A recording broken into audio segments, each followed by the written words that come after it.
Set the stage for top-tier gameplay. Let's find out together. I'm your host Liz, joined alongside my partners in crime, Private Dancer and Trex. Let me hear your excitement, guys. Set the stage for top-tier gameplay. Let's find out together. I'm your host Liz, joined alongside my No, I mean, as you put it, this is the last weekend of the season. You said it best. 4 teams moving forward, 4 teams going to be left behind. At my side, it seems like it's been forever, but Private and Trex here at the casting table. It has definitely been a while. It's been, I mean, it feels like it's been extremely long, multiple months on end. We missed the first week of it, but I'm super excited to close out this final week with you, man. We got some great games ahead of us, and we are leading up to playoffs. And we are sure super happy to have you guys both back. And now let's take a look at the tournament format. This season, we had the Swiss rounds, 3 rounds of Swiss rounds for the regular season. And looking at the points that the teams have secured, it looks like Cloud9 has secured themselves a pretty safe spot right now. Yeah, a very comfortable lead by Cloud9. As Trex put out there, BTK not completely out of the woods yet, actually tied with who they're going to be facing here tonight as we take a look at some of the standings.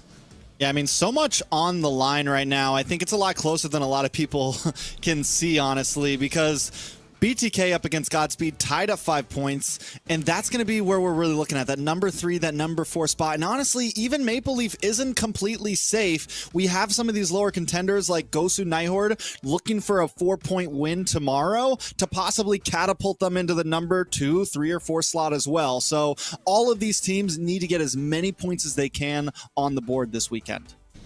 Absolutely. And the teams with the top 4 points, the top 4 teams with the most points will secure their spots in the playoffs. And the playoffs will feature double elimination with the upper bracket in best out of 5 series and the losers rounds in best out of 3s. And the finals will, as always, be in best out of 7. And the finals is actually pretty soon.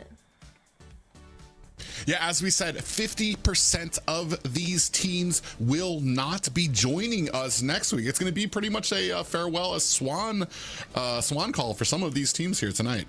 Yep, it's going to be bittersweet, but that is the way the cookie crumbles. And yeah, we're going to be jumping into playoffs next weekend, which is crazy. It feels like it's moving so fast, guys. Yeah, and today's games are sure exciting for all the viewers. For the first match, we have at 4:30 p.m. Eastern Standard Time, Cloud9 versus MLC Maple Leaf, the top 2 teams based on points right now. And the second match of the day will be between Godspeed versus BTK, who are tied in points on 3rd and 4th. So this will really be the series that determines whether or not we actually see a future BTK versus Cloud9 down the line this season.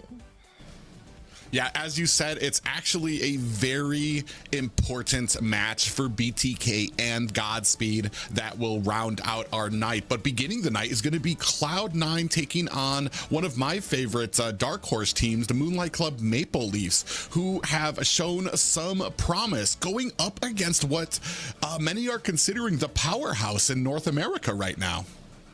Most definitely. I think Maple Leaf needs this game as much. I know a lot of people are probably favoring Cloud9 here, but I don't think people understand how important this game actually is for Maple Leaf because, like I said, there's other teams that might have easier games future on in the weeks that have a lot more possibilities to collect 4 points and jump ahead, you know? So there's a lot on the line here for a few teams in today's brackets.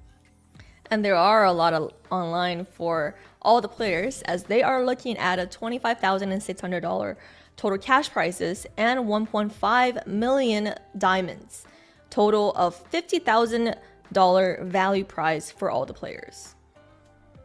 Yeah, a lot going out around there. Like I said, this is what everybody is fighting for. That 1.5 million diamonds means that every single team that participated, even in the qualifiers, left home with a little something extra. However, all these teams now looking for a little bit of that $25,000, a little bit of diamonds, but of course also that chance to represent North America in the upcoming M Series. Yeah, right now one road leads to glory, right? One road through NACT can take you over to Malaysia, have a chance to redeem NA on the world stage because God knows we need it right now. So excited to see how things play out. Yeah, and this is the path to power, everyone. For all the viewers watching at home, you have something special as well. We have on the screen a giveaway code as well as a QR code to Stan for 31 tournament chests to one of these skins. That's a lot of tournament chests, and it's open for everyone in the world. Yeah, moving up with the times, we got ourselves a nice little QR code to make it easier on you guys. But just like she said, only 31 tournament chests to go, so you need to be very quick. When I look at these codes, I try to pronounce them as one word, like Meku Nevik Nechos. Yeah, that's the code, guys. Go for it. Yeah, and we hope you got that down, guys. But yeah, very exciting series today. And we know the first match is going to be between C9 and MLC Maple Leaf. So let's take a look at the lineup for Cloud9. For Cloud9, we have Naz on the XP lane, Best Player in the jungle, Mark Cutie in the mid lane, Cold World on Roam, and Captain Basic on Gold lane. Yeah, when I talk about powerhouses, I'm talking about the entire shebang when it comes to a team here. You're talking about an organization backing them. The manager, G the Echo, has them all in a boot camp at his residence, so they're all able to hear each other. They're able to play together, and these guys have been doing so well. And as we've said, they have nowhere to go but up. Yeah, definitely just on an upward spiral right now, climbing, getting better. A lot of players of this team have been proving themselves time after time, and I think they're going to be able to keep doing that.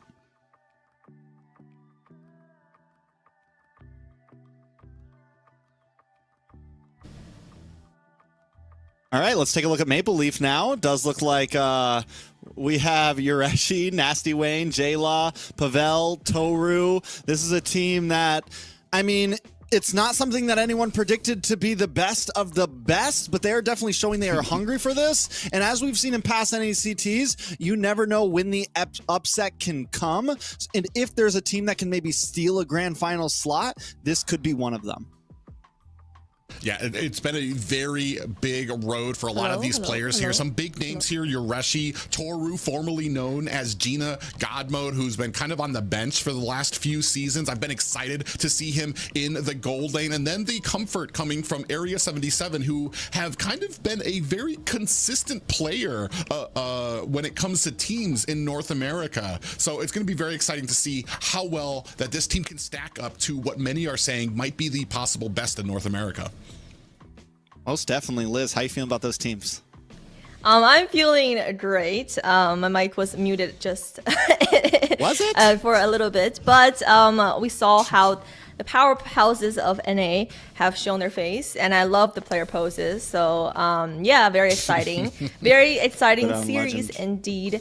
And for you guys, you already talked about how MLC Maple Leaf needs to kind of secure some points in order to secure their spots on the top 4 spots. So what are your thoughts on how they're able to do that this week?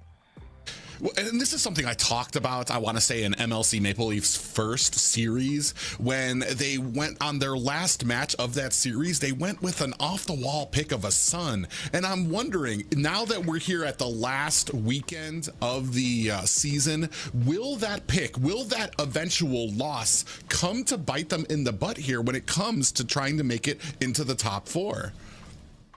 It's definitely, I think... I want to argue for Maple Leaf and play the devil's advocate and say that maybe they just felt confident. You know, maybe there was some like, oh, we got this. And I have a feeling that maybe against Cloud9, they may not slack off.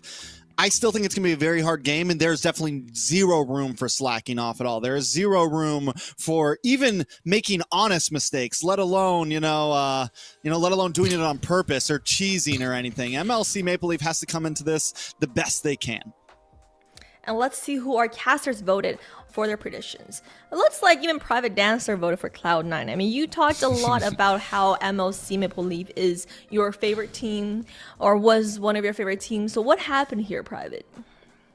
Well, I want to say last week really made me a believer in what Cloud9 is doing and how well they have come together. We talked about Nats, we talked about Cold World coming up right now. I want to, Cold World has been a huge piece of the success of Cloud9, and dare I say, maybe starting to climb that mountain of the number 1 or 2 position of Rome here in North America. Yeah, I mean, and if Private Dancer's a believer, I'm a believer as well. I got a good feeling about Cloud9. I mean, honestly, I do think both of these series, there are possibilities for some games getting lost or games going other way. At least I hope so. But again, it's going to be a hard route for a Maple Leaf here. Yeah, it looks like we're all believers this week. And some changes, like you guys mentioned, we do have the new hero out for grabs this starting today. So do you guys expect that to happen for the first series? I'm unsure. As I've seen in some of the games, as I've seen from a lot of streams and stuff, not a lot of people have been placing him super high on the pedestal, either in jungle or in the XP lane just yet. And then that kind of puts into play, do you monkey with your well-established plans and compositions to kind of fit him in yet? Or are you going to kind of just leave him out, see where he kind of lands as we kind of move on through the season?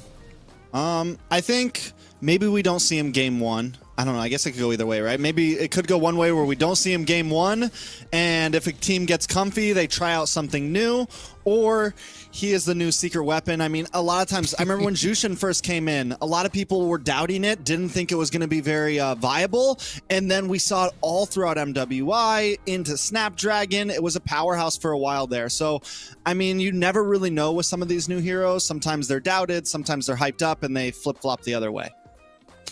I mean, you guys mentioned it might not be picked, but will it be banned all series today? I don't see, like Trek said, I don't see it being banned early. If a team gets comfortable and they want to kind of get a little flashy, maybe they'll kind of throw it out there. But I think early we're going to kind of stick to the established assassins that have been really kind of wreaking havoc on the meta right now. Those Lings, those Hayabusas, even Jawhead, who has been kind of, I want to say, the counter pick to a lot of those assassins, might be up there. Yeah, I mean, honestly, the meta's in such a place right now where it is moving so quickly, and every team feels like they have different bans, different picks, and that's not just an NACT, right? That is globally right now. It is a very wide and deep pool. Anything could really happen, right? Maybe game 1 he gets picked and he's a monster and he's banned from here on out. Maybe he gets banned to me. Like, honestly, I cannot tell you the way things are going right now. Well, I hope it will be as you guys said, and I hope this series will be as exciting as everyone is waiting it to be. And for Cloud9, we do all hope that their synergy has continued to grow, as we've seen last week when they just move in together. I mean, this week it might have been a little bit too long living with their teammates. You know, we never know that. Because I don't think any of our NA players really boot camped in North America before. This is the first for North America to have a boot camp with everyone living together in, you know, the deserted Missouri, the Northwest of. What do you guys think? Yeah, it's actually, you bring up a great point too. Is like there's boot camping and then there's living together for a while. There's fighting over toothbrush, wondering who ate some of your food a little bit. Maybe there might be some kind of clashes going on. We'll see how that develops here in this first series. Those are, you know, it's like when you move in with your girlfriend for the first time and you start to realize all the things you dislike about the person. You know, how, you know, they leave their shoes on when they come home, or how Cold World never brushes his teeth in the morning, or, you know, Basic takes up mirror time for 3 hours a day. Like, these are things you cannot predict, and anything could happen. For all we know, they're at each other's throats. But I got a feeling it's a boys' house. I got a feeling these guys are duding it up right now. They're having fun, probably. They're eating steak every night. They're working out. They're living, man. And I mean, it sounds like a good time. I wish I was Cloud9 right now, you know? Do you wish you were Cloud9, or do you wish you were GD Eichel right now? I mean, it is G's house. It looks like he's having a slumber party with all the players, and that's why they're a little bit late, but draft is ready. So let's jump into the draft, guys. Man, I can't tell you how excited I am. And right off the bat, I was gonna sit here. I was gonna give some time to talk about chat? the Jawhead coming from Maple Leafs, and immediately Cloud9, they already knew it, taking it off the board. Yeah, Jawhead gone, Ruby gone, couple assassins off the board, but this good top pick, man. We saw it kind of fall short last week when Shark picked it up, but it is a pick that has been gaining a lot of momentum around the world, and I'm wondering, who's going to really master it over here first, and Cold World picks it up. I'm excited to see how he plays it and how they're able to make it work right. Yeah, and if anybody, Cold World's become one of those if anybody can figure out, it's going to be Cold World. With how he was on the Cho last weekend, just a phenomenal player. Stuff that I've just never seen from him. Well, not never seen from him in the roam position, I want to say. He's played multiple different roles here in North America, and just the IQ of that player is huge, and that's exactly what you want when it comes to a roam player. A big thing on my mind here is the Yureshi taking on NACT's XP lane here. How is that going to match up? You've got both people with MPL experience. I want to say NACT's probably with the more recent, more thorough experience coming over from PH there. And I'm wondering how Yureshi is going to be able to deal with that in his lane. Yeah, I mean, if we had to headline this match right now, it's definitely the battle of the Filipinos right here. You have C9 and MPL both, as a lot of us know, heavy PH players, a lot of them have lived in America or were born in America, whatever, etc. Either way, there's a lot of Tagalog going on in both of these VCs right now, and they're going to be going on. So it's definitely going to be exciting to see the matchup. Nats versus Yureshi, Nasty Wayne up against Basic, all around. I want to look at these drafts a little bit more. We got Roger in jungle, possibly, maybe flex over to gold. But either way, I'm really surprised the R-Lot has not gotten picked up early. This was a heavy favor for C9. Nats is a monster on it. MPL, on the other hand, also do not pick it up. They go for the Roger instead. So this is something I think big chance does get banned out. And if it gets opened, does MPL force this Edith into EXP, or do they bring it over to the roam so that they can steal away this R-Lot from Nats? Well, and that's kind of interesting pickup there too for Roger, which really hasn't been featured as a ban for most of them. So it might not have been my choice for something prioritized before the second banning phase, because it's not something that's usually taken off the table unless maybe they're looking to flex it into the gold lane, which it really hasn't shined in this season at all. We do see Alice getting taken off there, which is that's another thing too. The gold lane right now has been, I want to say, crazy, just up in arms. You can play basically anything in the gold lane depending on what you're going up against. It's not just marksmans. We've got fighters in there. We've got tanks in there right now. Alice, we've seen Harith, we've seen Lunux in there as well, Ruby. So there's a lot that can really go into that gold lane that can really kind of set fire for your composition into that mid and late game. But there goes the R-Lot ban.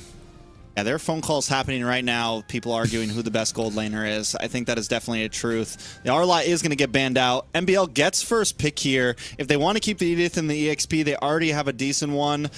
It definitely works. C9 maybe falls back onto something like the Terizla. Hylos also still open. Definitely a very viable possibility. Still plenty of options. And that's the thing about the hero world. It's like some of these bans, you look at it and you're like, there's still so much they can pick if they want. When it comes down to gold lane, though, I feel like just overall, MPL has a lot more flexibility coming into the second phase. They can still pick up a gold laner, they can still pick up a jungler, they can still pick up a roam, they can still pick up an EXP laner, to where a C9, those three picks are there. They need a gold laner and they need an EXP laner. Yeah, and that's a very big point when it comes to the flexibility and fluidity of what we've seen in early drafts now. It's not just kind of picking up those really hard to counter picks. It's trying to put a pick down that your enemy doesn't know exactly where it's going to go, doesn't know what the matchup is going to be there, and a Hylos coming out for the side of Maple Leafs. And I like this pick because it helps where Maple Leafs like to shine, which is where in that early game and in a lot of those early aggressive objectives to kind of try to push off a lot of their opponents. But I mean, C9 is no slouch in all quarters of the game, and we're going to see what they can kind of match up against this heavy tankiness of the Hylos. They bring in the Khalid for Nats, who is another hero who has been kind of skyrocketing into stardom here a bit, been getting picked up more, been getting banned out more.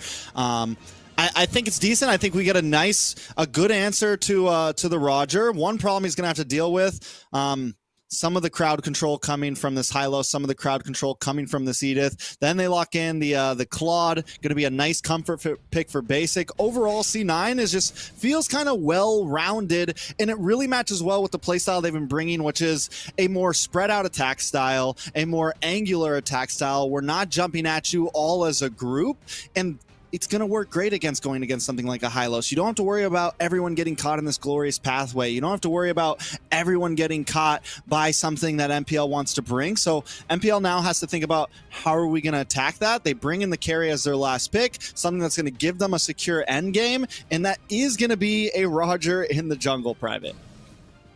Yeah, and so this is, like you said, the Roger in the jungle. Basic's going to go ahead and pick up the Claude. Toru is going to be picking up the carry. Two different kind of play styles when it comes to marksman, and even when it comes to the players themselves. I want to say Basic usually tries to favor that split pushing ability when it comes to his picks. Here, he's going to need to be a part of those fights once he gets the Trinity build. And dare I say Claude maybe actually comes online a little earlier than that Trinity build, but we're about to get set here for the first match. Trex.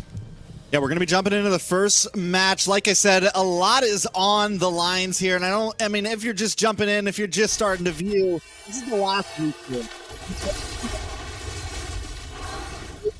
At least a game. Winning 2, winning 3, winning 4 is a huge bonus, but if they get a game, it pretty much secures them a number 2 spot here, maybe number 3, kind of depends on how the next series goes, but still, they can, I mean, losing all 4 here could be bad for Maple Leaf. So it's very important about how they jump into this. Taking a look at some of the emblems. Warcry on best player, looking for some scaling. Nat's going to pick up the concussive blast, going to help him clear lanes. And what I see from Cloud9 is a lot of movement, a lot of speed, really going to kind of play into their macro play style.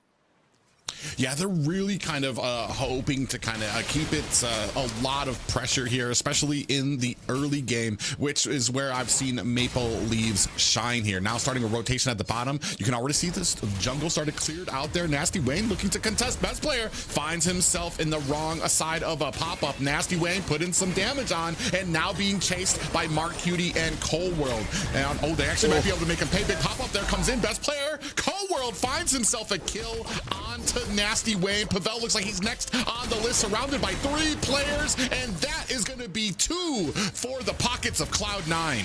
And just for good measure, Nats rotates all the way down to mid just to make sure, yeah, we're definitely going to get this kill. And this is something we're going to have to watch out for. Nats coming from the top to the mid, having the passive of that Khalid just adds even more speed to the team. Now, Maple Leaf, they have a good pick pressure composition with the combo of the Roger and the Edith, but I think they bit off a little bit too much to chew, a little too early there. Their possibilities are definitely there to get some, you know, one-man pickoffs, find early game snowballs, but don't get too crazy. They need to kind of slow it down here, maybe give up this turtle and reevaluate.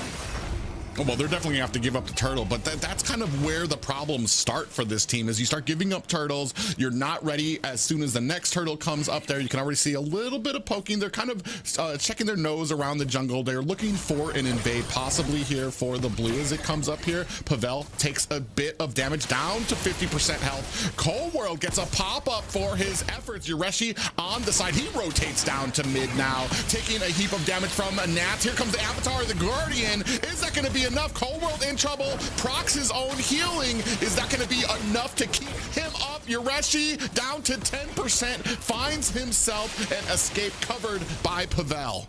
I thought for sure Cole World was going to go down there. I thought for sure Nasty Wayne was going to jump in, be able to maybe get an ult off, fully commit. But Gata is a tanky boy, man, and this is why he's getting picked more and more and more. A little bit of damage though on a best player. Yeah, and Pavel finds themselves a kill onto best player. Now bringing it to a 2-1 game right now. But Toru actually is getting pushed down into his lane, and he is going to have to find himself a quick route home. I should be able to make it back to lane in time to at least kind of not fall too far behind. Taking a look at those gold lanes, Basic, Toru. Basic does have the kill up, Toru just an assist, but neither of them have died, which is going to be huge. Toru is going to kind of be a possible mid to late game saving grace for MLC here, especially with the way that they've already taken a death on the Roger, already kind of lost some of that snowball potential. We're already kind of looking at some possibilities of what are their chances of surviving into the late and getting Toru online. I do like that when we saw that Nats was able to rotate down very quickly on the Khalid. Now, Yureshi, when it came to the second fight, he was the first one to start rotating down, saying, all right, this is the game we're going to play. All right, I need to be down there to join my team to make sure that it's not going to be a 5v4 and helping them. And it did eventually kind of help them to be able to kind of push back Cloud9 a little bit. And even, I want to say, maybe a little bit help them to kind of get that one kill that's on their belt right now. But yeah, the pressure is just going to continue for both of these teams right now, and I want to say Cloud9 just looking as fierce as ever. Yeah, Cloud9 playing a tight game, playing very comfortable, and I think the that EXP lane is going to be a really, you mentioned the matchup early on, and right now with the hero matchups, it's going to be tough for Yureshi to catch up to Nats. Having the passive on that Khalid's going to clear waves faster, and until they get to that, first Lord where there's really 4v5s, it's going to be hard for Maple Leaf to take a lot of these big skirmishes. I think they just need to keep it focused to the turtles, kind of look for those little pickoffs, like from what we just saw from Pavel and Nasty Lane. Look for those little moments, but other than that, they need to have vision on where Nats is coming from, where Cold World is coming from, because those are big CC heroes that could definitely turn a fight around in any moment. Yeah, and you can already see them starting to refuse. That's going to be 2 small minions taken off the side for Maple Leafs. And it doesn't seem like much now, but as the game continues, when you keep taking those minions, when you keep refusing that farm to Nasty Wayne, to a Roger who likes to be ahead in the game, it's going to start being costly. Yeah, so now things kind of slow down a bit. Mark Cutie still kind of playing the distance. Turtle gonna be up. It does look like MLC, wants to contest this one. They got 4 members up. Yureshi's already in position. Cloud9 also wanting to toggle for it.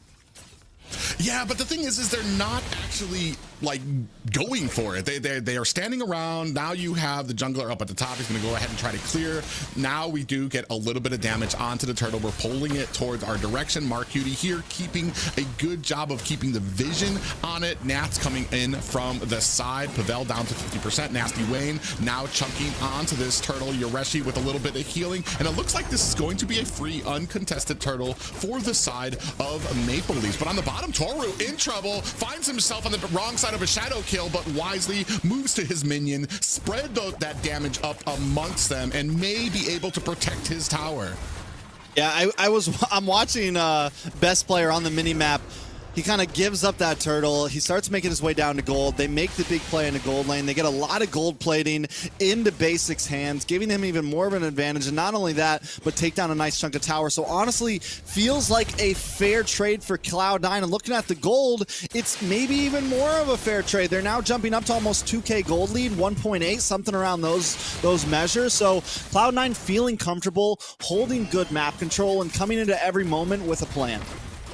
Yeah, we do have, look at the side here. We've got 4 members of Cloud9 looking for some type of angle. Not able to find it just yet on the gold lane, but may be looking to refuse this purple buff to the side of Nasty Wayne.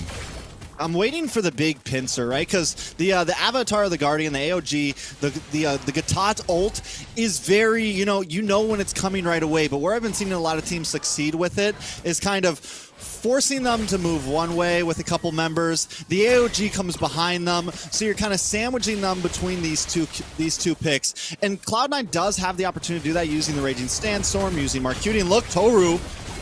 Yeah, Toru in trouble here. Gets taken down by 4 members of the side of Cloud9. But on the opposite side of the map, too, you still have Best Player, who is pushing and able to find himself a tower in the opposing lane. And the split push strategy has been something that Cloud9 has been so successful in, and one of the key parts of the strategy that was able to beat BT.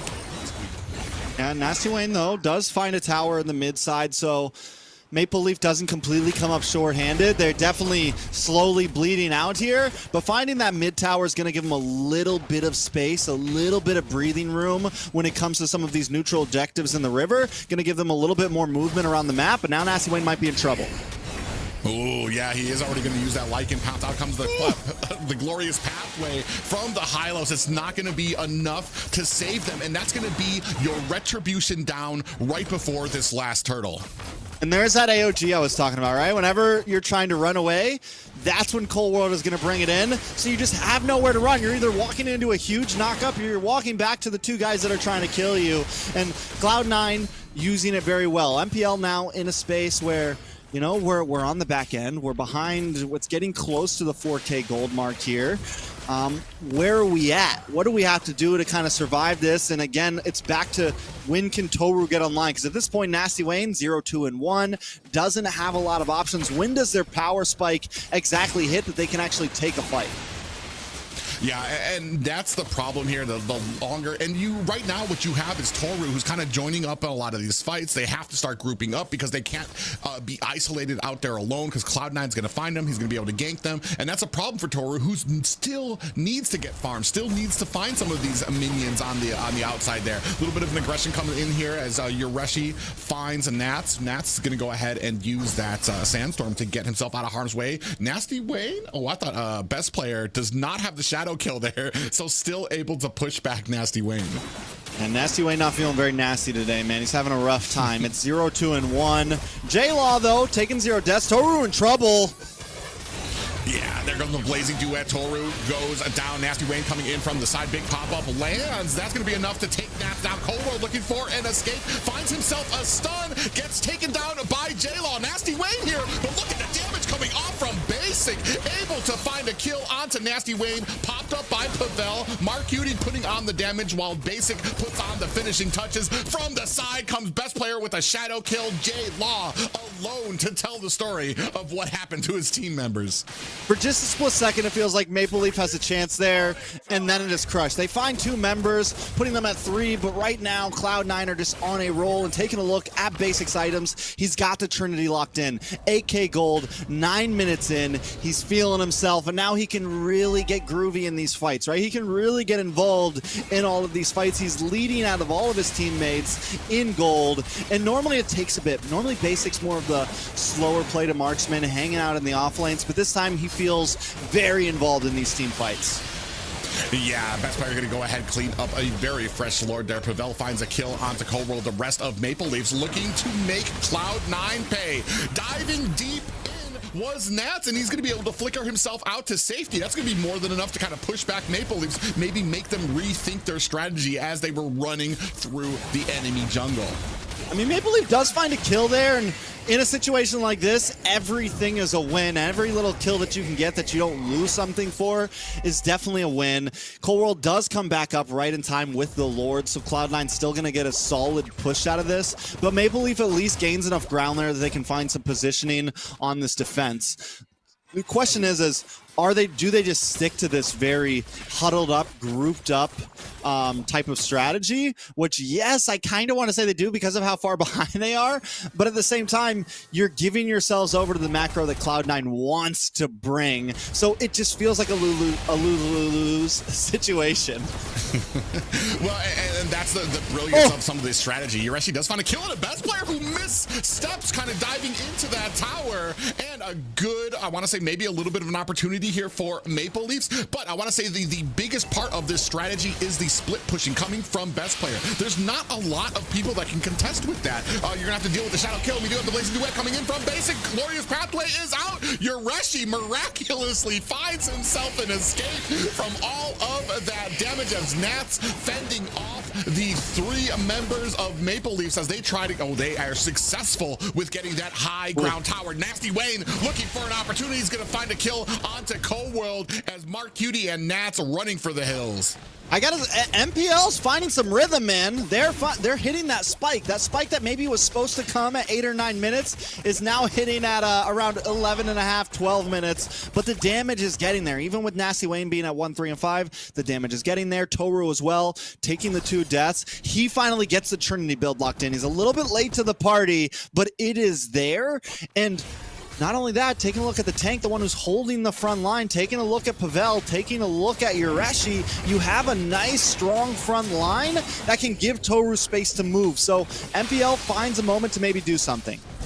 Oh, do have a shadow kill out there. Is going to be able to take down Nasty Wayne, and he has been having a big trouble on this game right now. We're starting to put our pressure up onto the top lane. You can see minions there coming in with the quad. Shadows is best player. Out comes the glorious pathway to push back Cloud9. I'm not sure if that's going to be enough now. We still have minions coming in through the mid. Maple Leafs preparing for it. In comes Cold World, putting some damage out there. A little bit of the CC coming out from the side of Maple Leafs. They clear up the minions, and they are just not giving up the pressure here is Cloud9. Yeah, I think it is time that they kind of need to, though, right? They need to kind of slow it down, away, conceal play. Yeah, conceal play. They're looking for something onto Mark Cutie. They don't find the pop-up. They do with the flicker. Is that going to be enough to take down Mark Cutie, who's going to be able to dash away? Now they find themselves in a bad way with the flank coming on from Cloud9. In the middle of it, Nats gets picked off by Toru. The Trinity build doing its job, but off screen there, Basic finds a kill onto 3 members of the Maple Leafs. This could be looking like a final push. It's just J-Law on the Aurora left to try to defend this core from 4 members of Cloud9. What the heck happened? We flicked away for 1 second, and now C9's taking the game. Yeah, and a very, I want to say a very stalwart first game by Cloud9. Maple Leafs, I mean, you said it, they showed those signs of life, but maybe a few minutes too late. I want to say Toru was more than well ahead of his counterpart, or Toru was more than far behind Basic when it came to the gold. There you can see there, when it comes to the matchup there, 8K to 12K. That's a 4K gold difference on the gold lane alone. Yeah, I mean, there was definitely there was a big deficit happening there from the start to the finish. MPL, I think right in the beginning they come into that game thinking we're gonna get aggressive, and it kind of bites them in the butt, and then from there on it's kind of over. Taking a look at some of these items though, best player decked out completely. Taking a look at Basic as well, completely decked out. That's 2 members with full items, both your major damage dealer, and that was all they needed. You know, for 1 minute, all of MPL was up, standing. We moved the camera down for a second, come back, and Basic has a triple kill all of a sudden. I wish we got to see what happened there, but literally, MPL has just wiped off the map in a matter of seconds. Yeah, and that's just kind of the value too, and especially for a hero like Claude. While the Trinity build is pretty, I want to say, is useful on Claude. I want to say at this point he only really needs the Demon Hunter sword, the Skith or the Scythe. Bleh, I can't speak.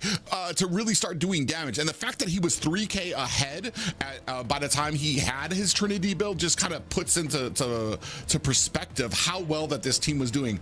Mix in the split pushing ability that we're starting to see from best player. They're really kind of leaning in to having the 4 members of Cloud9 dealing with the whole of their opponent teams, while best player is able to kind of split push, get his gold up, start creating that pressure on the towers as well.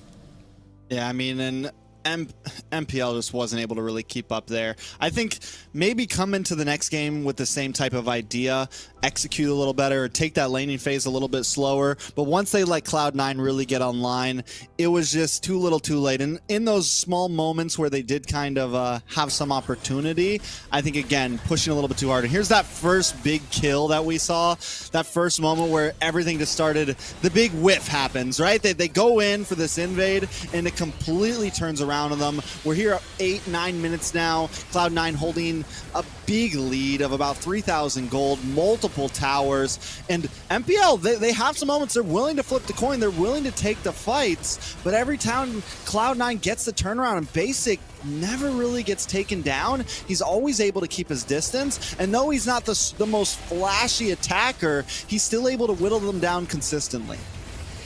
Yeah, and I want to say the biggest thing for me has been the ability to kind of hold down Maple Leaf's early game. Taking away that Jawhead, they usually like to kind of build up with the Jawhead in the early game, find some kills, maybe even invade a little early. Here, they're not even able to build that early game, and from the mid to the late game, they find themselves struggling through it and crawling through the game against an opponent who gives very little to no ground.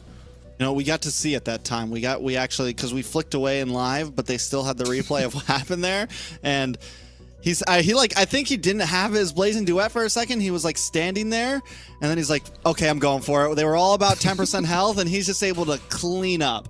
So well played by C9, man. Very well played. I don't think we count MPL out just yet, but you said something earlier when we first started the live, and that was, you know, once you lose one game, moral starts to drop a bit. 2, 3, that's when it just really starts to decrease. So MPL needs to make a statement soon, or else by game 3, game 4, it's definitely going to be trouble. Yeah, and we were talking about it too. Just because right now they're kind of sitting at third place, taking 4 losses here tonight, even if it is against a team like Cloud9, could be detrimental to their hopes of making it into the top 4. They're sitting at, I want to say 5 or 6 points right now. If you leave home with no points, especially with other teams still yet to play, we were talking about Nighthorde, who still has a very good chance of kind of coming away with some points there. It could be detrimental. We'll see if the side of MLC Maple Leafs have what it takes, especially here now that they're going to have the first pick. They're going to be able to kind of delegate against Cloud9 and see if they have something else in store. Yeah, I mean, I will say this. Maple Leaf was able to kind of keep up in laning phase a bit there. Even though they made that mistake, it wasn't like they were just completely lagging behind. Mid lane was able to kind of keep pace with Coldworld and Marcuti. They weren't just standing still. They were making movement around the map, and even when they lost out on something, they took that mid tower early on. They found a turtle. They found some success in what they were doing. So I think it's just, you know, pushing it a little bit farther. I think they came in with a game plan, and it just didn't exactly work out. They weren't able to get to that late game when they needed it, and they weren't able to succeed in the early game pressure that they wanted. So if they can tighten up a few things, I definitely think they could get a win, because C9 did make some small mistakes. We saw best player dash in, almost get taken out. But enough of last game. Let's talk about the draft. We got Fanny, Valentina ban. The Valentina ban, I think, is crucial. Marcuti's been a monster on it. I think it's gonna pull off wonders, especially if they pull something away from Marcuti here in the beginning phase. They do have first pick, so a lot of opportunity for MPL. Yeah, and I'm kind of wondering, we still don't see that Jawhead has been banned out just yet, but the priority most likely, I want to say when it comes to the Maple Leafs, probably going to be on an Assassin for the first pick, and then that will probably be rounded to maybe something a little bit more fluid and flexible from Cloud9. We were talking about it when it came to the first draft, something that you don't know what your opponents are going to be playing them in, probably that Edith coming out there as well, which has been a very strong pick for them. Right now, pretty basic when it comes to the draft. I'm just wondering what kind of changes Maple Leafs are going to be making. Are they, because like I want to say, like for them in the past matches, when it comes to them facing Assassins, it's always been the Jawhead that has kind of lifted the heavy weight to kind of resist that early game, to kind of put the Assassins on the back foot from the mid to the late game. Here, they're just like I said, they're going to go ahead, secure that Assassin first, and we're going to see where Cloud9 goes from here. I don't think Cloud9 immediately picks up the high or anything. I think Arlot's a definite possibility up front. Good coverage. There goes your Jawhead pick to kind of deal with the angry invades of this link. So Cloud9 is already on top of it. They have answers, and they are quick with them. Edith also still on the field. Couple mage possibilities. But I definitely think the slot 3 should be the Hayabusa, because they want to try to make sure at least they have some sort of assassin game. They could still fall back onto something like the Nolan, but up front, definitely go for the XP lane. Yeah, that's the interesting thing here too, because having the Jaw ahead on your team kind of opens up a little bit. You don't need the Hayabusa. Heck, you can lean into the Nolan like you were talking about, because that gives you a huge early game. Nolan, who already has probably the fastest clear of any jungle, you put a Jaw head on there with him, you're looking at probably a 1 minute, I want to say, gank coming for your side lanes there. Here, still kind of focusing on that early game for the side of Maple Leafs. They're going to go ahead and pick up the Vexana. Big amount of CC there as well. And then here, I'm wondering, are we looking for the XP lane? Possibly. Oh, you're actually going for another tanky... and this, I mean, this could be the tank as well. But I want to say Yureshi... What we saw in the matchup against Nats was that Nats, especially when you put him up against super tanky, comfortable XP laners, Nats doesn't care about the matchup there. He's just going to clear lane quickly and rotate just as fast to help his teammate. So that almost puts you almost at a negative if you're picking up some of these really, really tanky XP laners. And there goes a Hayabusa pick in number 3. I kind of wanted MPL to maybe lock in a gold laner up here and force C9 to questions like, well, do we lock in gold lane? Because then they have some opportunity to ban play in the second phase. But now, once again, everything's kind of up on the table. And I agree with you. I think having Nats on a very proactive EXP laner, like last time we saw it with the Khalid, this time we're going to see it with the Arlott up against something a bit slower, you could say, you know. It's definitely going to be tough to keep up and get involved in these early game fights for Yureshi. He's going to be able to he has to keep tabs on him. He has to make sure he's there and ready for some of these early game fights. Coming into this second phase of bans, very similar to last time, the Alice gets banned out. Not a lot of gold laners. I think this time MPL needs to think about it. They need to think about the Claude ban here. They need to think about maybe honing down on to basic. I think that's going to be a big game changer. Mark Cutie still has a few options, and I think in terms of mage pool, there goes the Lu Yi. Yes, ban down on it, but I'm wondering, is that really what do you want to expend everything on Mark Cutie here when there's still plenty of other options for him? Yeah, I mean, I think the thing for them is not wanting that map control all around there, because you've got a huge amount of burst potential from the side of Cloud9. So you mix that with the Lu Yi, then you're talking about having these diversions all over there. The attack of even a roam like a Jawhead, when he's in roam position, can still do a heap of damage and CC there. And having that surprise your players on the map is going to be a detriment for you. But here, like you said, there needs to be an answer. Once Vexana clears, who's going to be escorting her? Are we going to be able to quickly get to those side lanes to maybe punish basic and maybe get some of these early ganks? And then how are we looking for some of these objective compositions? Ling, not really one of those people that likes to hold an objective. Same thing for Hayabusa. You're looking at two assassins who like to kind of sit out, wait for their team to get these objectives low. Then they're going to come in very quickly, get that retribution, and try to find an escape. Trying to think of possible picks here. Fairmist could be an option over here for C9. The Ice Girl still open right now, having a mind blank. Definitely a possibility for Mark Cutie. The Aurora is still open right now. There it is. On the side of MPL, I'm feeling a Grok, man, for jungle right now. I'm feeling a Grok. Good nullification against the you have the passive that can protect you against CC, you know, deal with the Jawhead, deal with the Arlott. Also a great engager. I think it could fit well into them for the roam position, and then just do something similar to last time. Maybe steal the Claude this time, or just go for a nice shredder marksman that can hide behind these two big bulky boys in your EXP lane in your roam position. Yeah, I'm wondering if basic, I mean, we haven't really focused too much onto those marksman lanes. For basic, we're looking probably at another Claude or a Moskov pickup here, which is where he usually likes to shine on a hero that really kind of fits into his playstyle here. A Freya pickup for for Toru and the Diggy. I wonder. Okay, well, I mean, there's a lot of CC coming out from Cloud9. I do see the usefulness. It's just there's a lot of burst potential, and I frown on that when I see a Diggy on the team. Yeah, it's not. You know, it's not like this. Yes, there's a lot of crowd control on C9. This is true. There's definitely some crowd control there, but it's not. It's not. I don't know, man. I don't know if the Diggy's worth it, man. It's not like hard rooting crowd control. So we'll see. We get a nice backlaner marksman from Basic. I thought you said, I thought game 3, game 4, we might start seeing the craziness come from MPL, but here we are, game 2. They picked the Freya last week, didn't they? We saw Freya from the last week. I think they did win with it, but still they weren't up against Cloud9. I'm not counting it out. I'm not counting it out. We're going for the fighter off lane.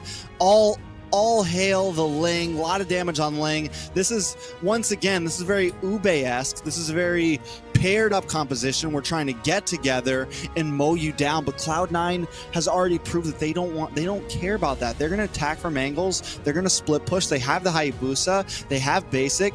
They're going to just push your off lanes in and banana split. We're going to see, though, if these comforts and maybe somewhat outside the box picks pay off for the side of Maple Leaf. So they're looking for a little bit of revenge here to possibly tie things up with Cloud9 as we move into game 2. I don't know, man. I feel like the Freya's cursed in NACT. I'm going to just come out and say it. I feel like it's a cursed hero. I don't like it. I feel scared every time I see it, because here's the thing, like, you try to say something like, oh, it's kind of an off-brand pick, and then it either makes you look like an idiot because it does great, or it completely bombs. So it's a lose-lose situation for the casters. I'm just going to go ahead and throw it out there. Hey, Freya has a 100% win rate right now in NACT. One game, but 100% win rate out there. I believe used by Toru last week. So, I mean, we've got that to lean on here as we see a good clear coming out from Maple Leafs, accompanying Nasty Wayne and J-Law down to the bottom lane.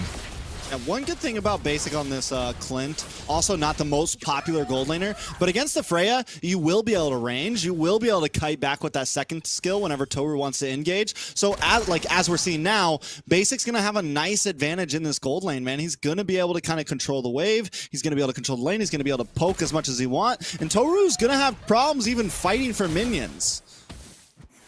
Yeah, and not just that, but like right now, Pavel, I mean, he's trying to give some support up there because he knows Toru needs it, but he's kind of keeping himself away from the rest of the team. He's not putting those bombs down to get vision for the side of Maple Leafs. We do have that first turtle about to spawn in 8 seconds.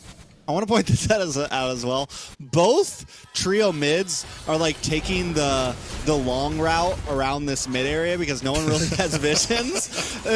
Neither of them are actually in the river bushes, but they're both like taking the jungle route to get to each side because nobody knows where the other people are. Finally, Cloud9's like, okay, we're gonna venture out, get to their side of the river. Let's see what happens in this first turtle. Yeah, Yoreshi kind of keeping vision on here. Nasty Wayne coming in from the side, looking for an opportunity. Ooh. We do have a big Detna's welcome out there. Nasty Wayne able to find the first retribution. Yoreshi finds a kill onto best player. Nats comes in, finds a kill onto Pavel, being chased out by the rest of Maple Leafs. And 1-1 right now, just narrowly on the side of Maple Leafs as they go ahead and collect up the first turtle. Hey, big dubs for the Maple Leaf. Not only do you get a turtle, but you get a kill on the best player, the jungler. That's going to be huge. The kill does go into Yoreshi's hands. Maybe not Nasty Wayne's hands, not exactly who you want it to be, but still putting a kill into Yoreshi hands on an EXP laner that's going to be more of a slow roll is going to be huge and helpful for MPL. We're already seeing him start to cut lane. He's being the more proactive EXP laner right now. He's going to be able to rotate ahead of Nats in game number 2, which is going to be crucial as we move into the 4 or 5 minute mark.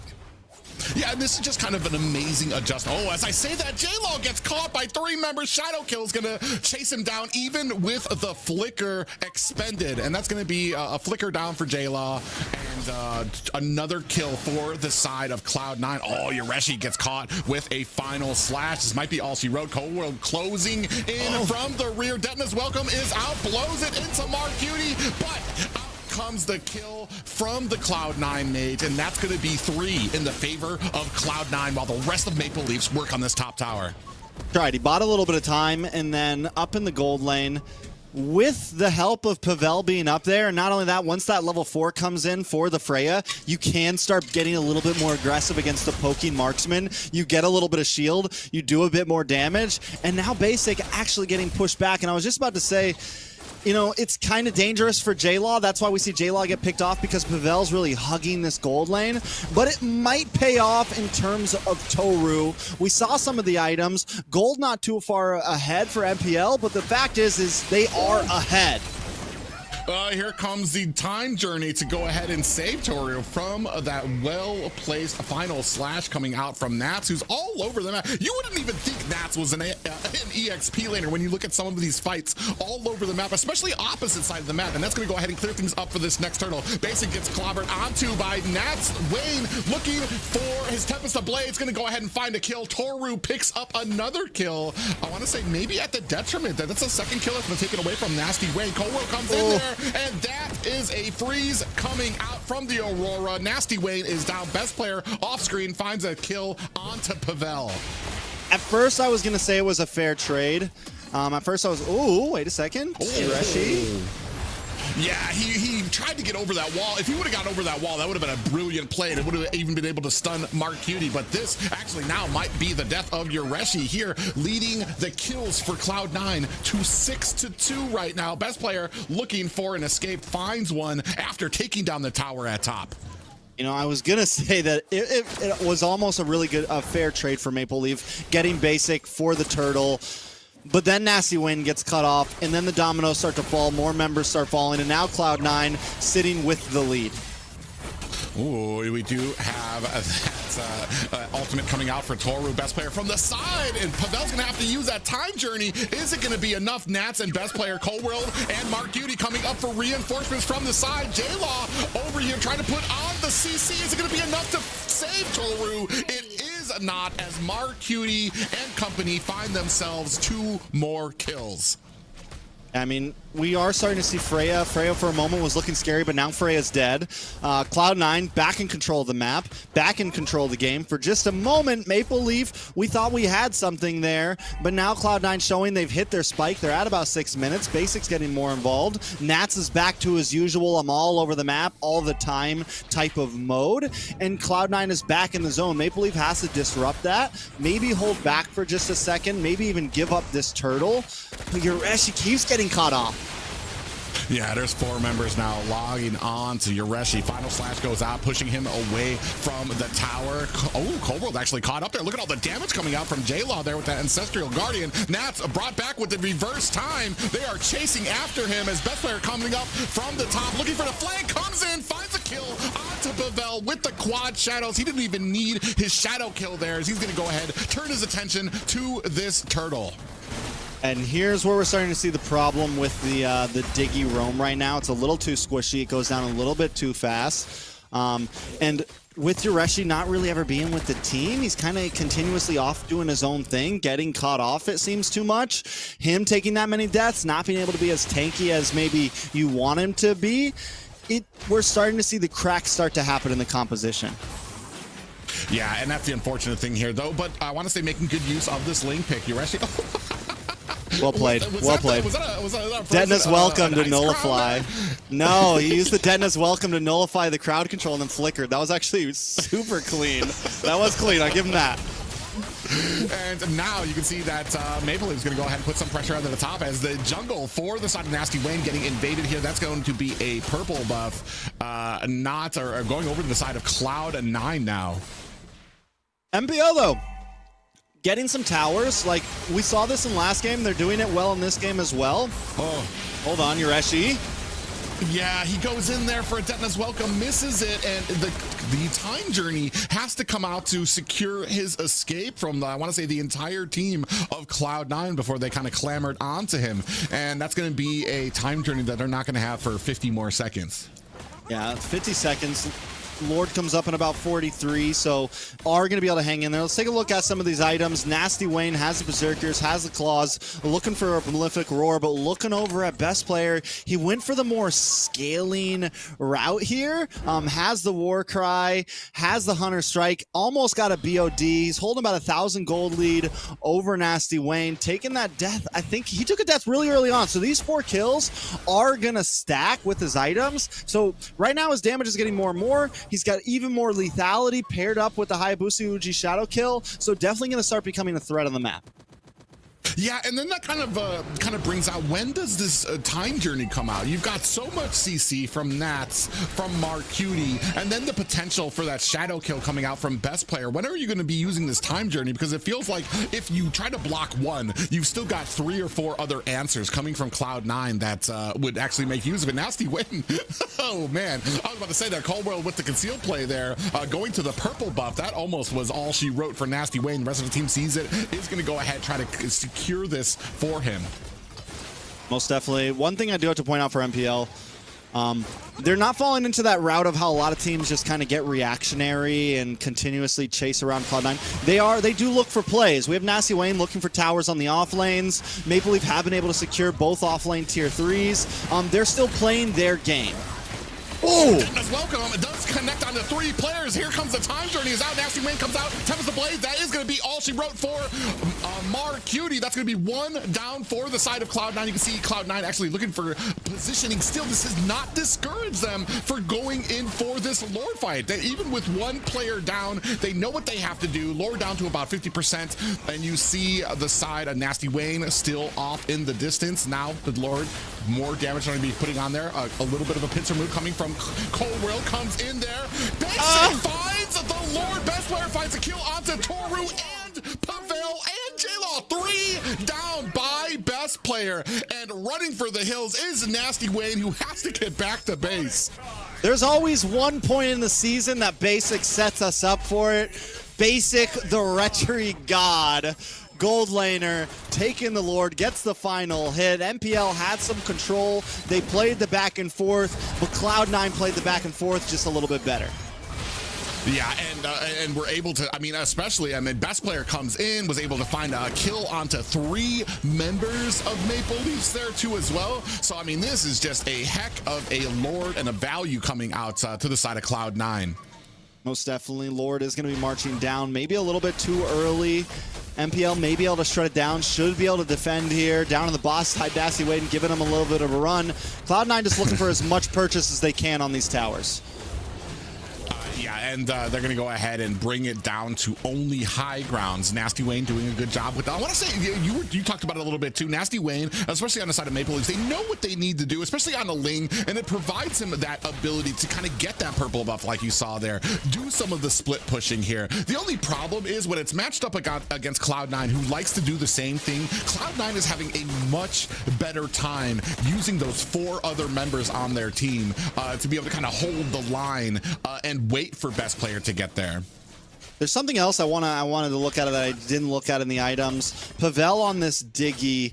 Is he going tank? Is he going full damage? I missed it. Don't know if you caught it. But if he is going full damage, the bombs will eventually start to hurt. We're talking like 6 minutes from now, but they will eventually start to hurt. And MPL, they're not scared to look for that late game potential. Cloud9 wants to cut that off, but with the Freya, with the Diggy, they do have some late game opportunity, and they're not that far behind. It is a 6K goal lead for Cloud9, but that doesn't seem too undefendable from Maple Leaf right now. They have some good siege potential. They have some defense. They have possibilities. How long can they hang to get to the late game at this point? Well, and that's the thing right now. You're down by about 6K, and the lead is only going to grow as the side of Cloud9 begins shutting down your jungle, taking your buffs, refusing money to you, where you're only able to get it from a few of these lanes that the side of Nasty Wayne is trying his best to kind of capture. You see, he's just all over the map. He's looking for the steal. Trying to get that vision, looking for an opportunity here that his team is just not able to kind of find. And this is a problem here. Like, you can find an opportunity here, but you're at such a deficit. What type of a team fight do you take? You're only really looking for pickoffs, because a team fight, you're basically going to lose to Cloud9 at this point. I think he's just like looking for Basic at this point, right? Like, that is his job. And like you said, it is pickoff pressure. It is nothing too major. The other 4 members have plenty of zoning potential with the bombs. Oh, Yureshi whiffs.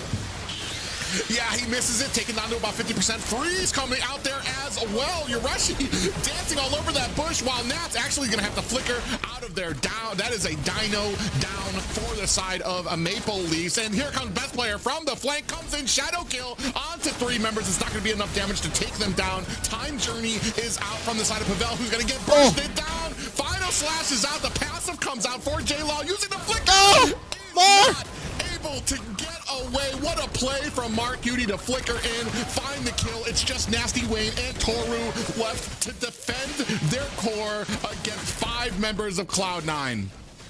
Cloud9 just getting more and more aggressive. You can always, as they scale ahead, they get more and more crazy with the plays they're willing to take, with the distances that they're willing to go. Mark Cutie with a beautiful flicker in, just to make sure, yeah, we're getting that kill, bro. No escape. J-Law down, Pavel down, Lord going down as well over to Cloud9. And I like the ideas from MPL. Like we said, they have plenty of ideas and they're willing to try to execute them, but they're just really not able to crack through right now. Nasty Wayne's been looking for angles. He's been looking for a way in, but he just didn't pull the trigger. And I don't know whether that was a good idea or not. Whether, you know, maybe he should have taken the risk or whether he made the right play. Luckily, Nasty Wayne does get a tower. He maybe gets a tower here. Tower should go down, does go down. But now Nasty Wayne might pay his life for it.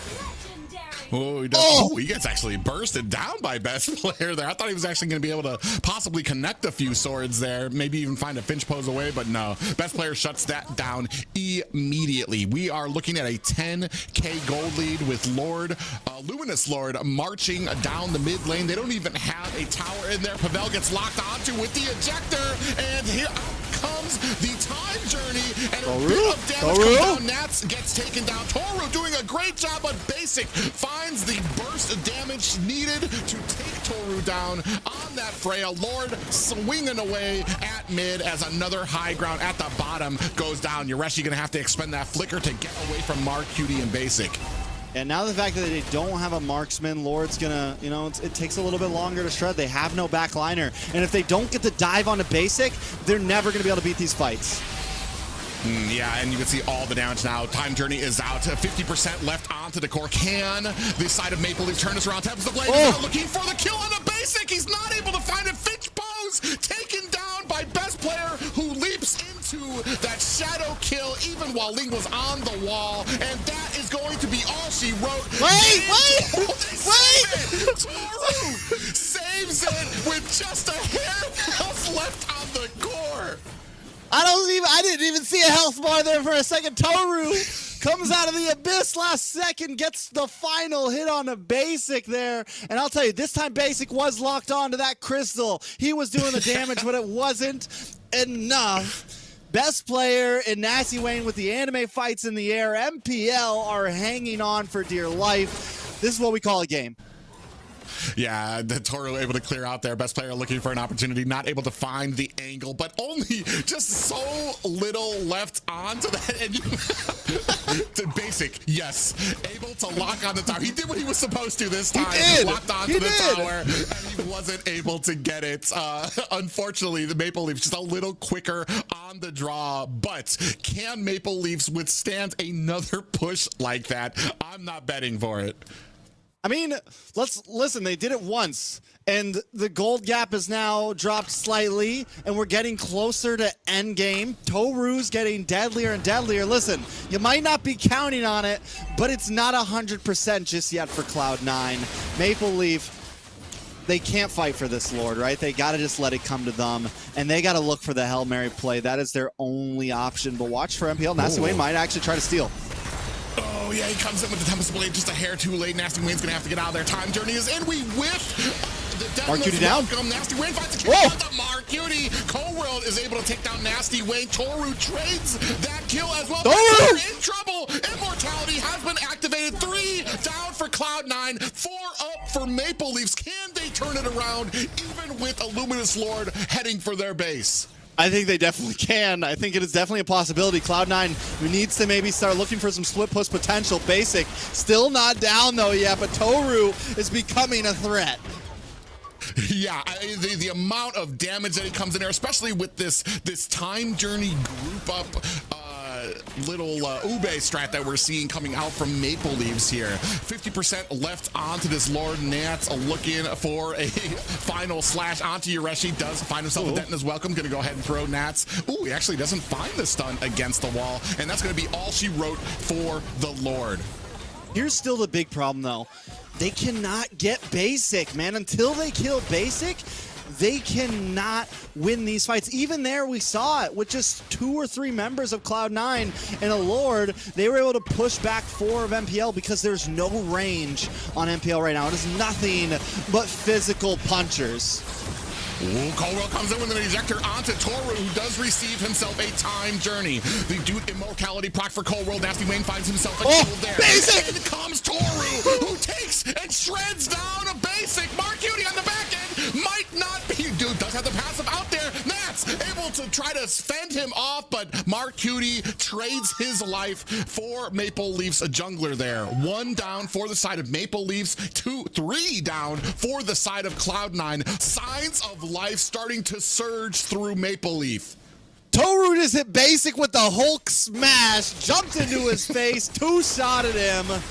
That Valkyrie Descent shield is massive right now. Toru is massive, and if MPL take this game, it is unprecedented on what we thought we were going to see here. We doubted Diggy, we doubted Toru, we doubted Freya, but right now they're walking down the mid lane. Basic, though, looking for the back door, trying to find an angle on a J-Law, trying to find an angle onto the backside. They got to make sure he doesn't find a way to that crystal.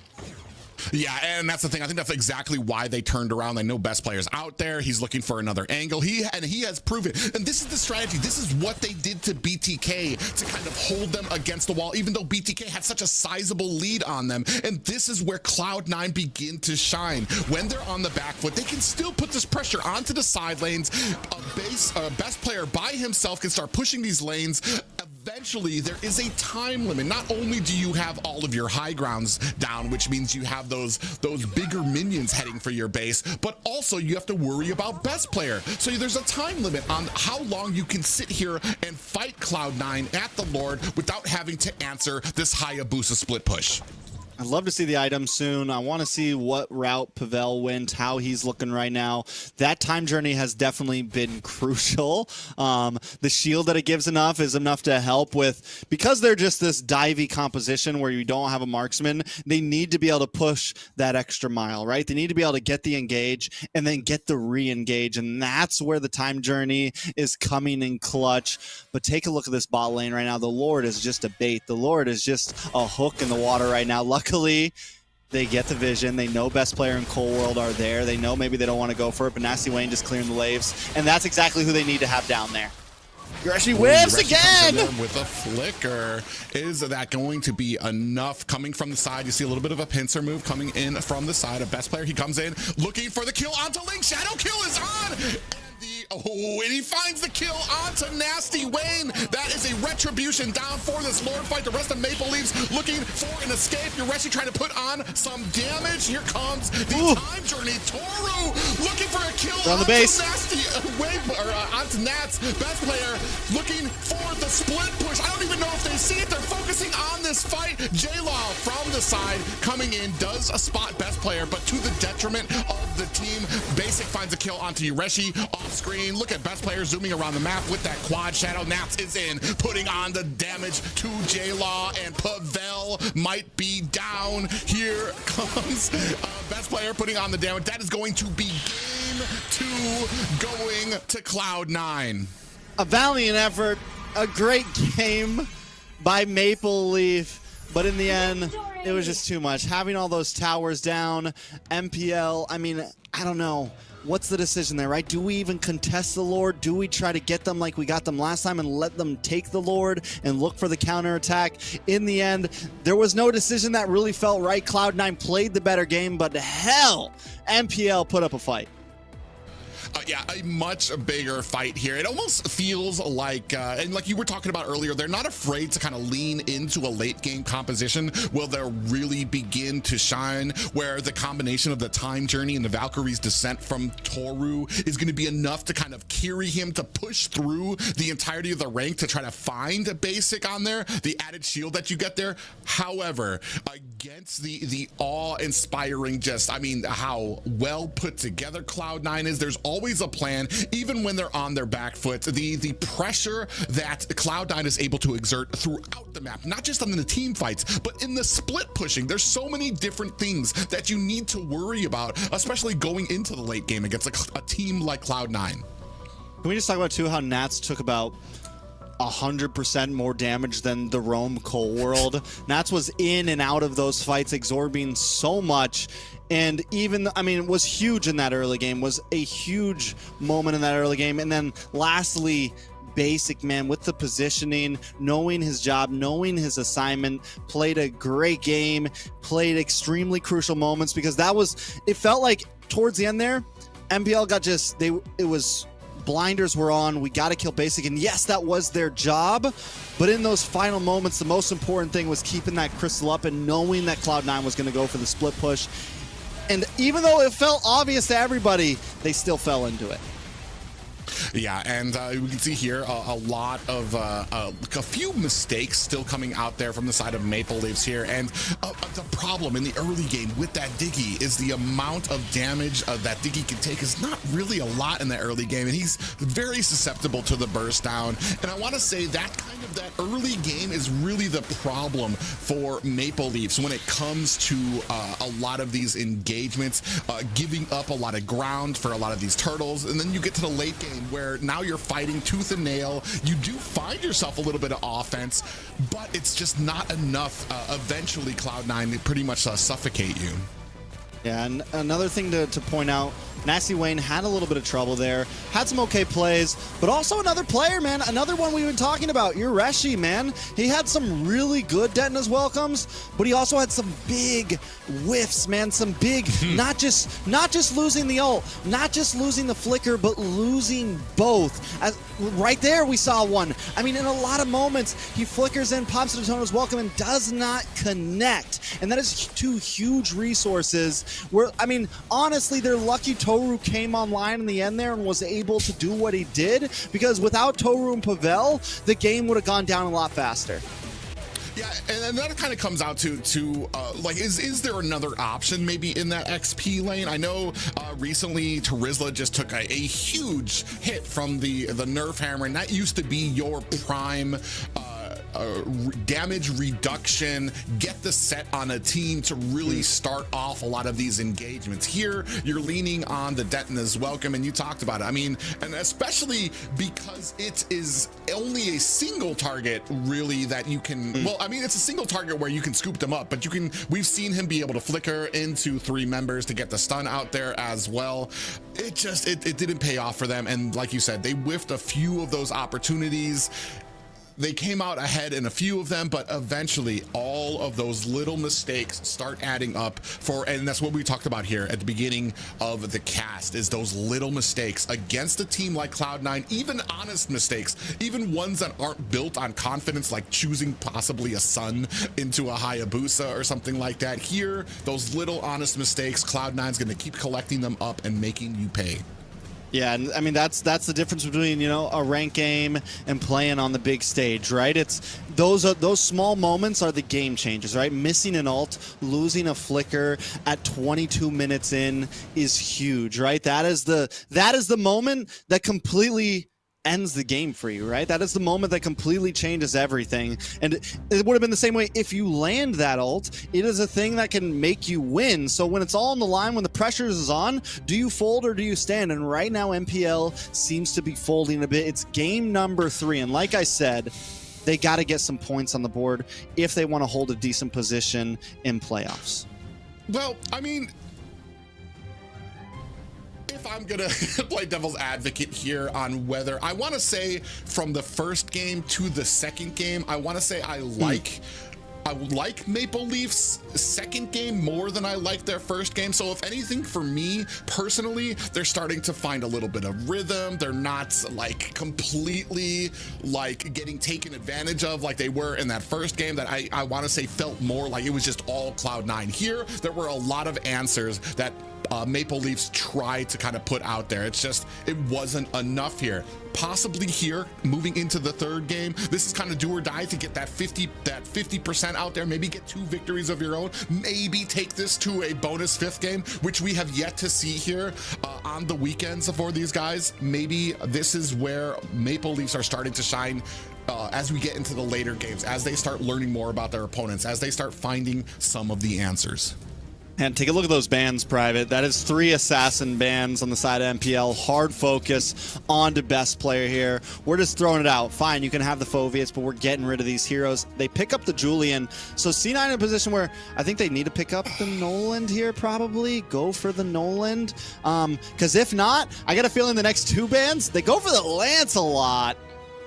Okay. There's a Chip still out there. There's a Lu Yi still out there. There's a lot of craziness that you usually like to ban out there. And we're going to go ahead and pick up the Framus. We haven't really seen too many here in North America, but what he provides, especially with Phoveus able to go in with the Demonic Force, this new revamped Phoveus, man, I'm not going to lie, it kind of came out of nowhere. You talked earlier about a lot of heroes like Zuxin coming out from nowhere that suddenly became this menace. Phoveus, the revamp that they did onto his kit has made him a headliner here now in most everybody's meta, especially when it comes to a lot of these objective fights. Hey, so we just got the Beatrix locked in, which I think locking in a marksman at this position wasn't a bad spot. I wanted to see them do it last time so they could ban into basic possibly, but there was a lot of the field here. There was a lot of options. We had a lot of possibilities. The Claude was open. You got a great BMI to kind of escape. The Claude's also a beautiful answer to the Fermis. Yes, you have the Nabir's Passion. You have some answers to the Fermis, but you kind of lack in dashes. You kind of lack an escape from this Ling threat that is hanging over you. And when you use those dashes, you also lie into the threat of this Phoveus. So there's a lot of answers that C9 has, and they didn't even have to counterplay it. MPL kind of picks into it a bit. Excited to see how this matchup of the Jawhead and Ling will kind of interact. Best player is definitely gonna have to do a lot of dancing, really bring out some TikTok highlight plays, and I'm excited for it if he's gonna be able to pull it off on an assassin that's not as popular anymore. Taking a look at the bans though, Tigreal, Rock banned out, Aurora banned out on the side of C9. What's gonna be the last one? Well, and that's the thing here. I want to say there's so many options for Cold World, who has basically proved that he has huge potential when it comes to that position. We've seen the Cho do very well out there, especially when you're talking about somebody like Nast. When it comes to these assassins, to get a Cho in there to isolate out there. But with Nasty Wayne on the Julian, you have yourself a little bit of an escape potential with the enhanced chains, which is going to allow him to potentially get away from that way of the dragon kick. You've got a little bit of setting potential to peel away from you when you have Pavel on this Jawhead. A big focus by Cloud9 onto that mid lane, trying to take away some options from the side of J-Law. We still do have the Lu Yi out there. Chip is still out there as well. It's very interesting to see that none of those have gotten picked up here. Zuxin is still out there on the map right now too as well. So we can go pretty much either way, but we go with Sicilian on the side of Maple Leafs.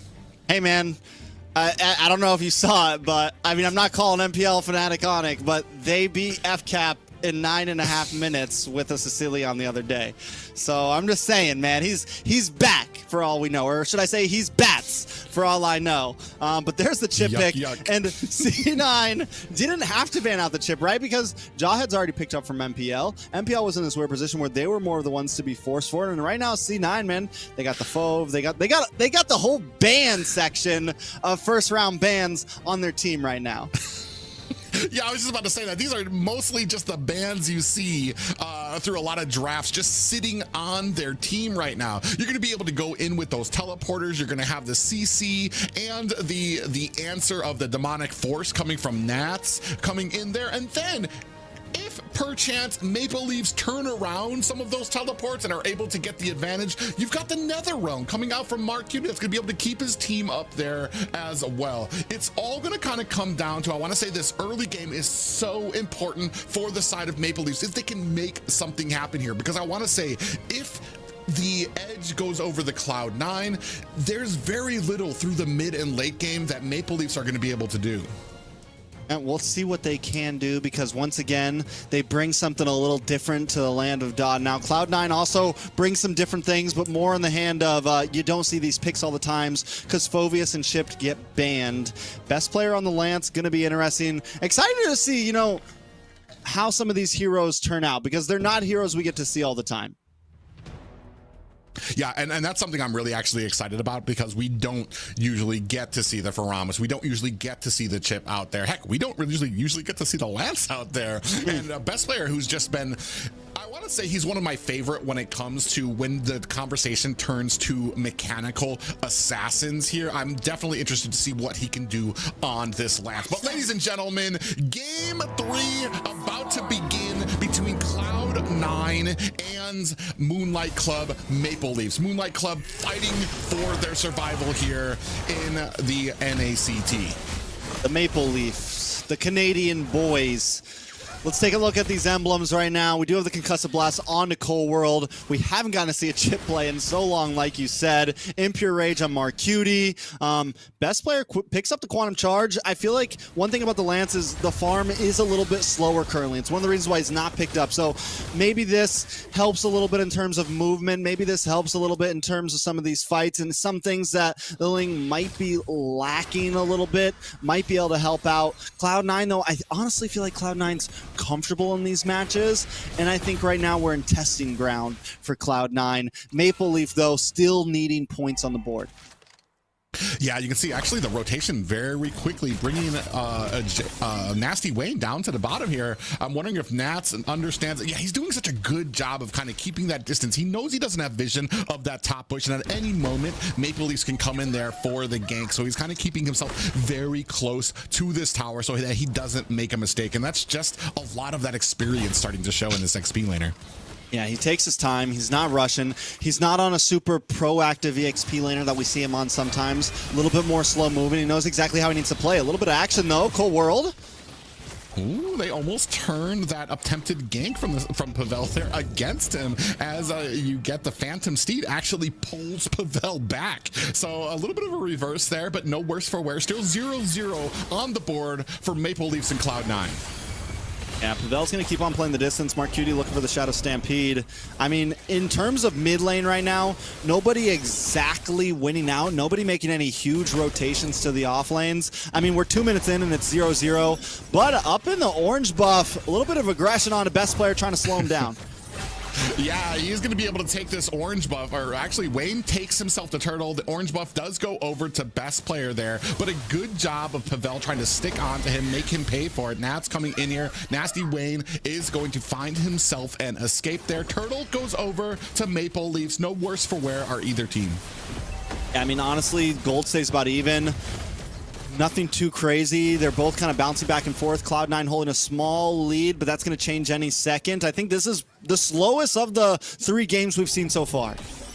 Yeah, especially when it comes to both teams kind of coming to or looking for a kill or looking for some type of advantage here. They're both very respectable of each other's power when it comes to some of these rotations, when it comes to the objectives as well. Both teams know when to get the objective, and as soon as the objective is over, both teams disengage from those fights very quickly. They're looking for the bully onto the gold lane. Cloud9's onto it. Cold World making his way up. It's still a while until Turtle comes. So I'm kind of waiting. When do we think the big boom happens, right? When does the balloon pop? When does the pressure become too much between these two teams? Maple Leaf knowing it's like, all right, we have a very late game composition. We have this Sicilian. We have this Beatrix. We have a lot of opportunity if we can finally, you know, not be 7K behind at 13, 14, 15 minutes. So unless Cloud9 forces the fight, I don't think Maple Leaf is going to try to, you know, flip the coin at all. I think they're going to take their time, get what they can, and just hang out. Yeah, but is that really the wise? Because I want to say there's still some late hitting potential too, especially once you move. Ooh, Basic's going to use that entropy to get himself away. Pavel very close. Actually might be in trouble here, but Coldwell's going to find himself a little bit of stun. Do we have the portals going out? No, Pavel does not find himself an ejector. Nasty Wayne from the side puts some damage onto Cold World, but with that being the Roman, I mean, it's not going to have too much of an effect just yet. 2 seconds left before this next turtle fights. You can see the whole of Maple Leaf. They have 4 members here against 4 members of Cloud9. Black Dragon is out trying to zone out the rest of Cloud9. Nasty Wayne finds himself a second turtle, but Yureshi still putting some damage here onto the purple side of Cloud9. Yeah, you can definitely see the the difference this composition makes to Cloud9's pacing. Basic on a much more kind of hang out in the gold lane. It's going to take a while until Natan's online. Doesn't have as much movement as he would with a Claude Force. And then best player as well on this Lance, not as quick moving, not as aggressive, not as much damage overall as he would have with the Hayabusa that we saw in the past 2 games. And we're seeing the difference. You know, we're witnessing it clear as day. Yeah, we do see that War Axe finally being picked up there by a best player. Definitely one of the slower when it comes to farming of the assassins he likes to kind of pick up there. Coldworld actually gets ejected to the back of the line of Maple Leafs. No worse for wear. He's going to find himself an escape. Both teams, this is, you were talking about before, this is the longest we've gone without a single kill for both of these teams. Maybe in NACT in general, honestly. We're at 5.5 minutes and nobody has gone down. This is not something you see every day in NACT. Honestly, overall, ever since Assassins got brought back into the meta, games have been, you know, a bit more aggressive early on. People are looking for plays, looking for snowball, looking for action. It's 30 seconds until the 3rd turtle. And like I said, let's take a look at some of these items. Toru looking for the BOD, did lock in the mallet, get a little bit of penetration early on, a little bit more damage. Has the tough boots. On the other side, taking a look at Basic, he's got the feather in. Next up, maybe, I mean, not a huge difference, but Toru for the first time has a nice 500 gold gap, and hitting that bot early on is going to be a big, it's going to be a big deal as we come into, you know, last turtle or first lore to say. Yeah, one thing that's interesting here that I've noticed from Cloud9 is that Marcuti is allowing best player to come into his lane and take all of his minions, which is putting him up right now 4,400 to 3,700 on Nasty Wayne, even though I want to say Nasty Wayne has gotten 2 turtles there. Oh, Basic does find a kill onto Toru here at the bottom lane from the side. Nasty Wayne coming in, trying to make Basic pay. I don't think Basic's going to be able to find an escape, and another Nats comes in with a demonic force on the Pavel, does take a couple tower shots there, and unfortunately Maple Leafs unable to make them reply in kind. Now the balloon has popped. Action finally down. A lot of damage on a best player. Yeah, the Black Dragon is out. The Nether Realm as well. And Yoreshi dives maybe a little too deep, goes and finds himself an escape in the portal, and now running for the hills against 4 members of Cloud9. Does possibly find himself an escape.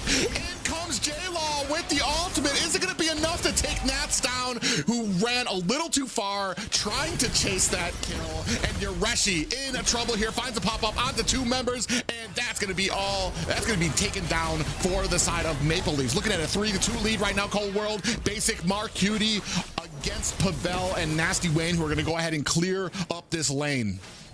All right, so I like to think in my universe that Yoreshi did not notice the portal and just accidentally walked through it. Just totally was like, oh God, where am I? Still, MPL though comes out, I mean, maybe not completely on top, but they do take a tower on the top side. Gold still even. So right now, Maple Leaf does hold the lead, and now they're looking for another pickoff on a Cold World. Yeah, on the Cold World, this is the Roman, and they're going to go ahead and burst him down quickly. That is 4 on the side of Maple Leafs, looking to potentially put this push onto the bottom lane, and they're going to go ahead and find themselves another tower. They're actually doing very well when it comes to the macro of this game.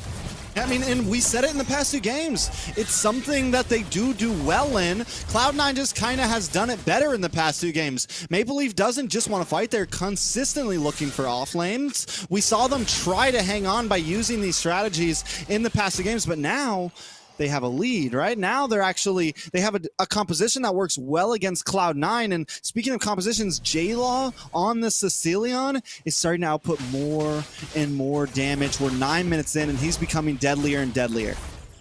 Yeah, especially once you start getting those stacks up where you can just like letting loose with all of that dragon. Speaking of which, 4 members out there and the Black Dragon is out. Yoreshi looking for the hills. He's not trying to get any part of all of that fight. Ooh, big ejector does land. I think I want to say a little bit of a Purify comes out there from the side of Nats. Marcuti on the side trying to take down Nasty Wayne, who gets bursted down by Marcuti. The rest of Maple Leafs are going to have to disengage. That is bad news for this First Lord.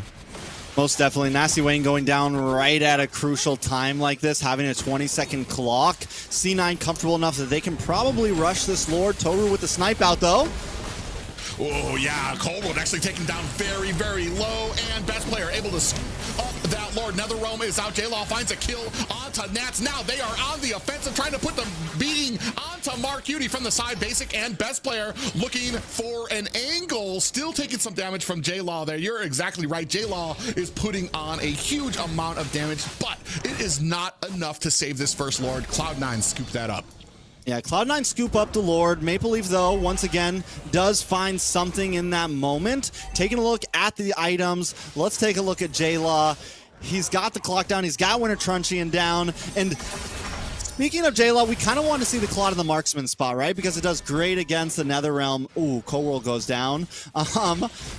But the Bat's Feast kind of supplies the same thing, right? You get this nice spread damage to multiple members. You pair that up with his first skill and the Winter Truncheon, and you're really able to melt down what the NetherRealm brings. So good answers by Maple Leaf.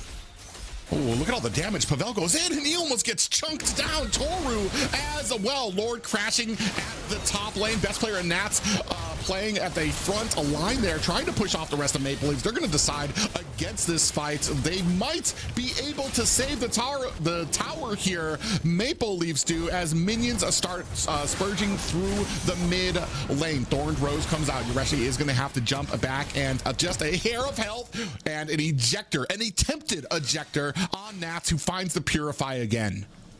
Yeah, so now Coworld kind of to this point where I just hang out. I sit by my portals. I don't force anything. I play the game slow, and Cloud9 finding some rhythm, but the engage possibly from MPL. Yeah, Black Dragon is out. Nat's going to dive deep in with that demonic force. NetherRealm is there to keep him up, but J-Law puts the finishing touches. That's going to be one down for the side of Cloud9, and with that, Cloud9 immediately back off from this mid tower. But there's only a hair of health left on that. Yeah, and the Sanguine Claws have been a great stopper for Nats when he tries to jump in. The Sanguine Claws have been a great stopper for anyone when they try to come in. And there goes the toss on a Coworld. Yeah, but that's the roam, and that's a lot of abilities being put on there. Best player comes in from the side and does use a Phantom Execution, looking for Toru, finds its a mark, and that is going to be a marksman down for the side of Maple Leaf. You remember last game how MPL or Maple Leaf were unable to find basic? They were unable to dive to that back line. This is something that Cloud9 doesn't seem to have a problem with. They are able to target down on a Toru. They are able to get those kills. They're able to split up Maple Leaf, and Best Player does his job very well. Whether he's on a Hayabusa, whether he's on a Lance, he knows what his assignment is, and he completes it. And every time he gets that kill on a Toru, it's going to force Maple Leaf to back up a little bit. Yes, J-Law is also a major threat, but as long as they can pick apart one of them, one of those two members, it puts Cloud9 at a nice advantage.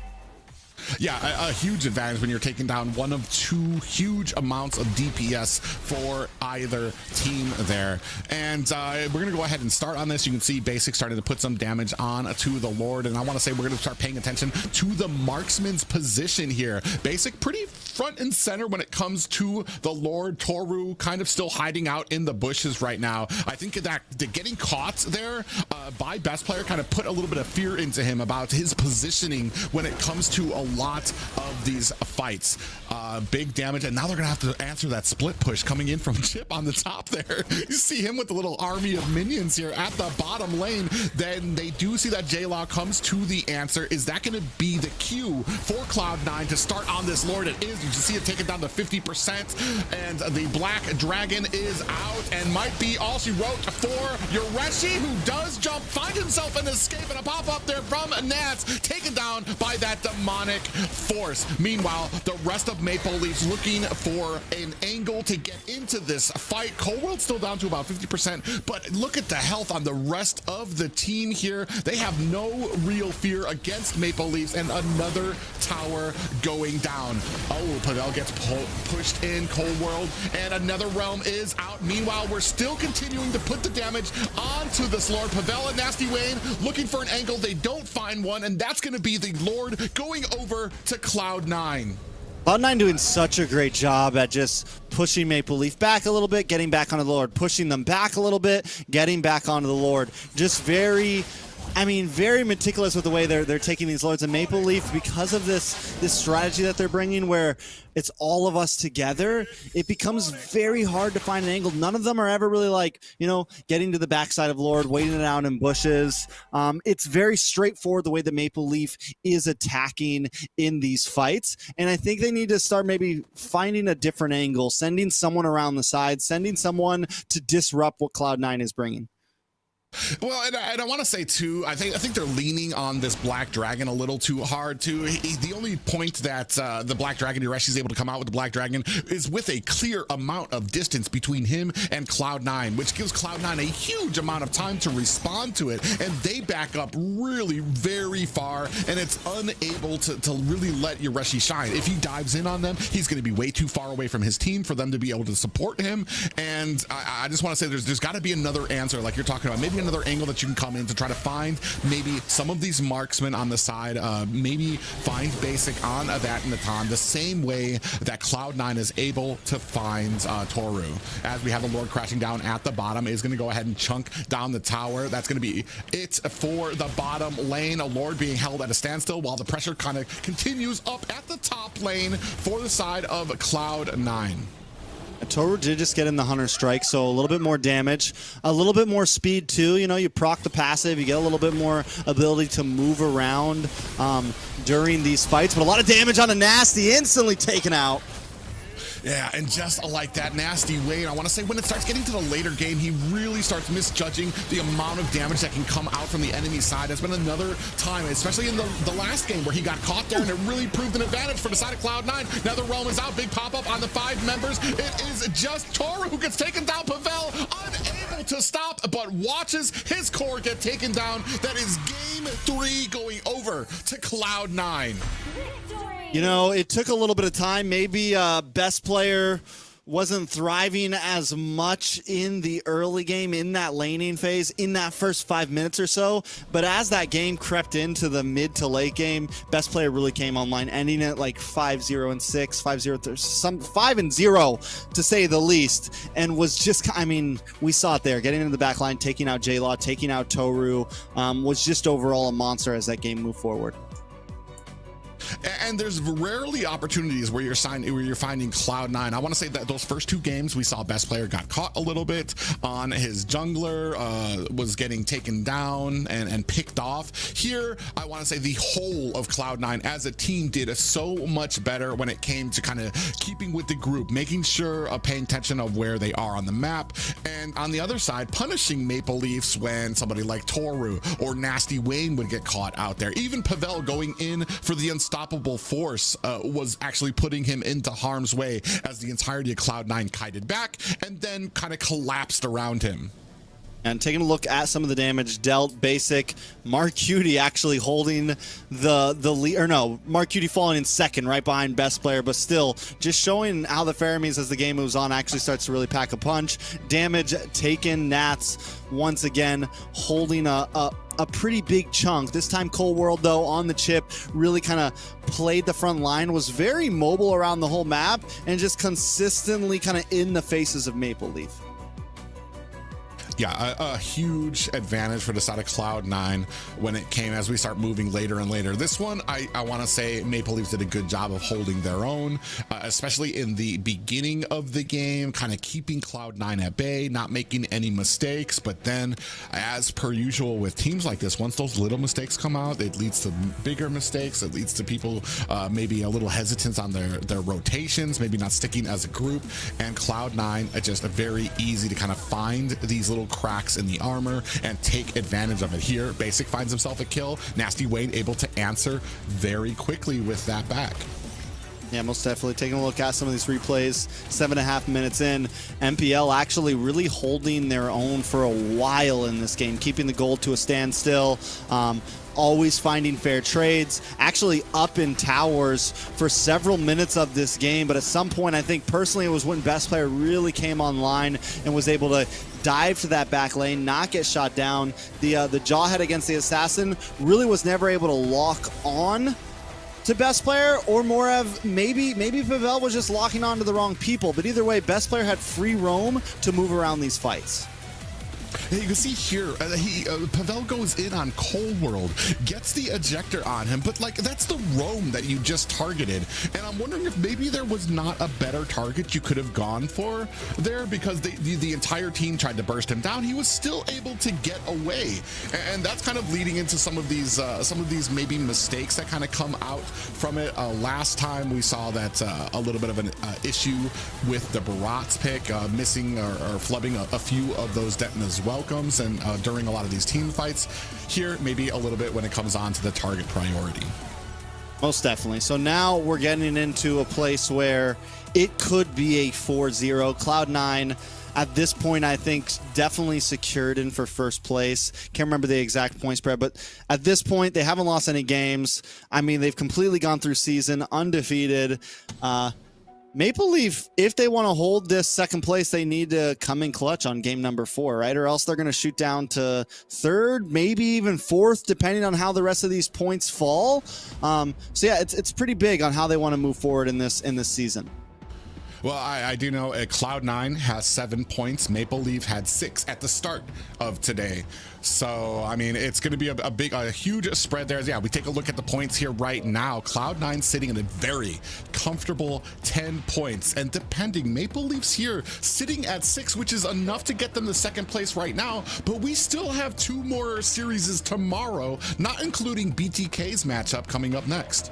Yeah, to make things very clear, if BTK gets to, let's say, 7 points, and let's say Godspeed somehow gets to 7 points, MBL sits at number 4, and then all Nighthorde has to do is get to 7 points, and it's over for MPL. That's why, like, I know it seems like some of these things aren't possible, but it's extremely important for them to try to put it, or else they're pretty much just putting their lives in the hands of every other team in NACT, right? So getting them a point here at least kind of puts them in safety, but going 0-4 puts them in the hands of Godspeed, BTK, and Gosu Nighthorde. Yeah, and it's anybody's game when it comes. Well, not anybody's game. There's clear favorites, clear people who have a decent amount of points up there on the board. Gosu Nighthorde's only at 4 points right now. They're only 2 points behind Maple Leafs, who has the possibility of being completely shut out of points here tonight and staying at their 6. That would mean that Gosu only needs to go 50-50 with their opponents, Gosu Nighthorde. So I mean, and if they win, they're going to go ahead and give that big old boot to the side of Maple Leafs here. So this next match possibly very important for the side of Maple Leafs, even though this series has already pretty much gone over to the side of Cloud9. This last match, that's where they're really gonna have to show what they're made of. They need to get a victory here to kind of get even just a little bit of comfort room when it comes to their placement here for the top 4. So speaking of, things that they need to do, once again, Chip is left open here.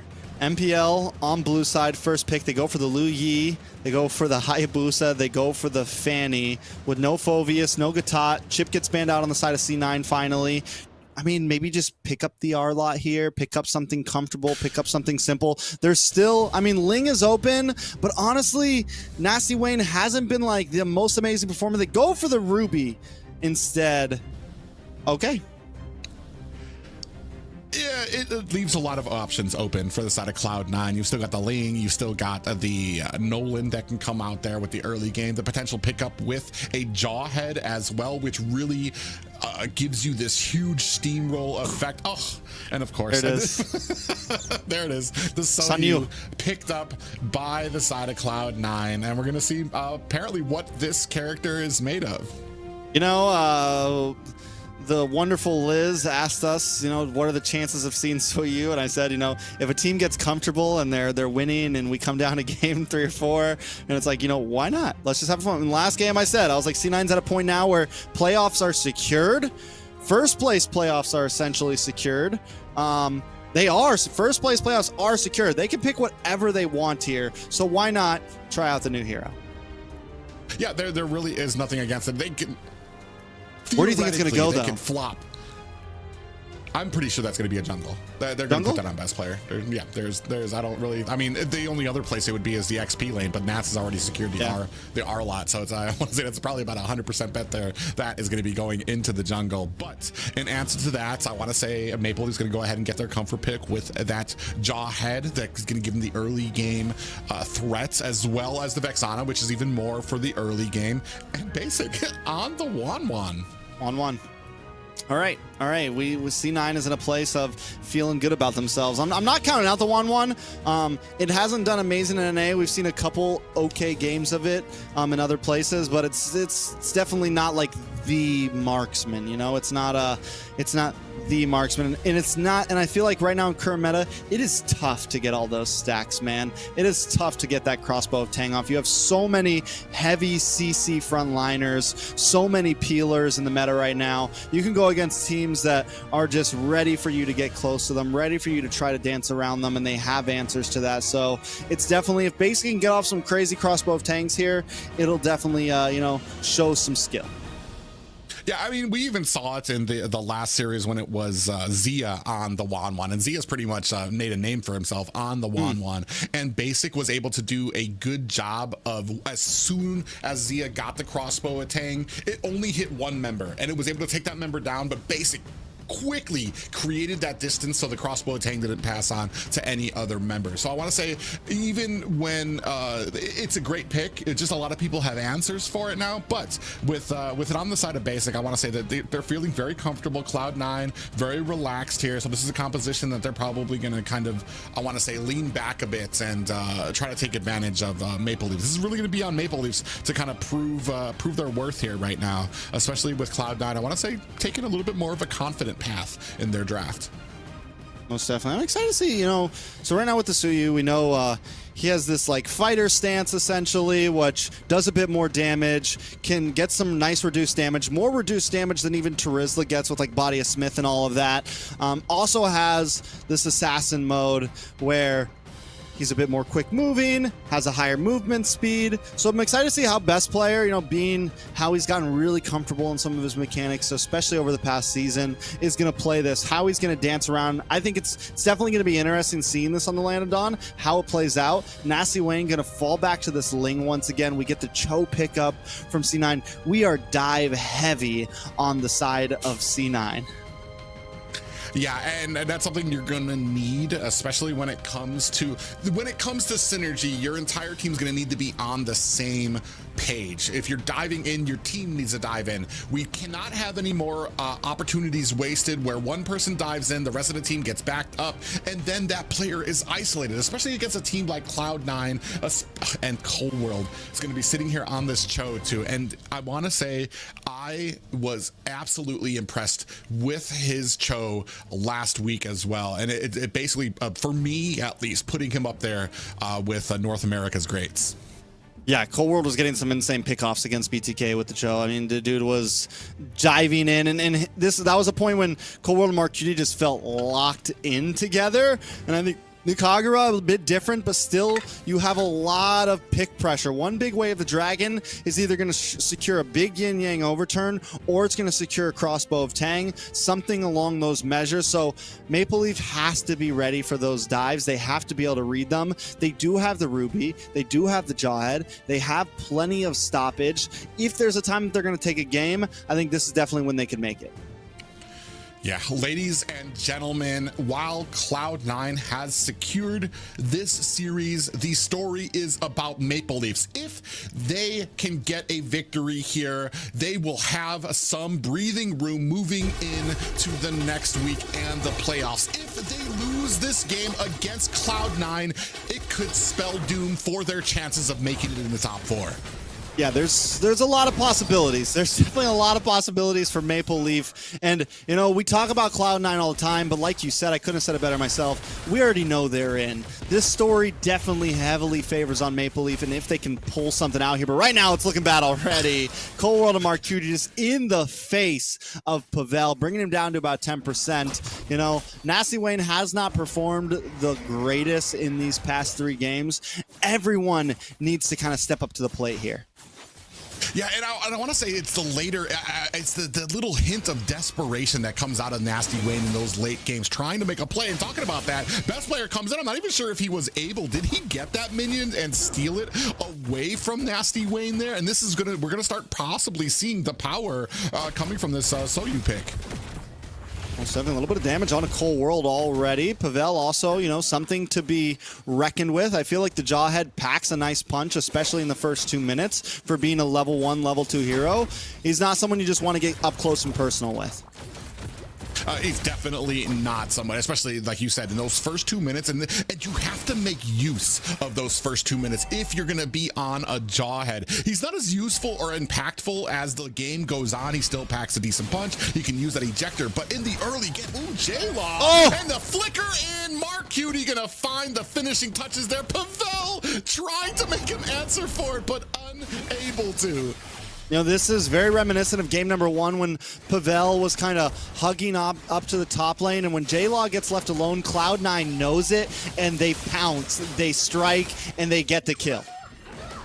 Yeah, and a great job by Cloud9 to read that. Best player finds a turtle uncontested. Oh, Cold World takes a heap of damage. Pavel can't chase as Mark Cutie and Nats come to the safety of Cold World on the side there. Oh, and I'm gonna say, man, this is just such a scary position. You already know how dangerous Cold World can be on that Cho. And just imagine sitting where you think you're secure under your tower and getting jumped on, and then a wave of the dragon popped out of your tower, and then the whole team collapses on you. Pavel goes in, looking for Mark Cutie, does get that umbrella escape. Nats goes in with a little bit of a dive, putting some damage onto Pavel. Yureshi is there, finds himself a final slash for the side of Nats. Meanwhile, here at the purple buff, Nasty Wayne trying to get his buff here, and Yureshi gets taken out by 3 members of Cloud9. 0 and 2 in favor of Cloud9.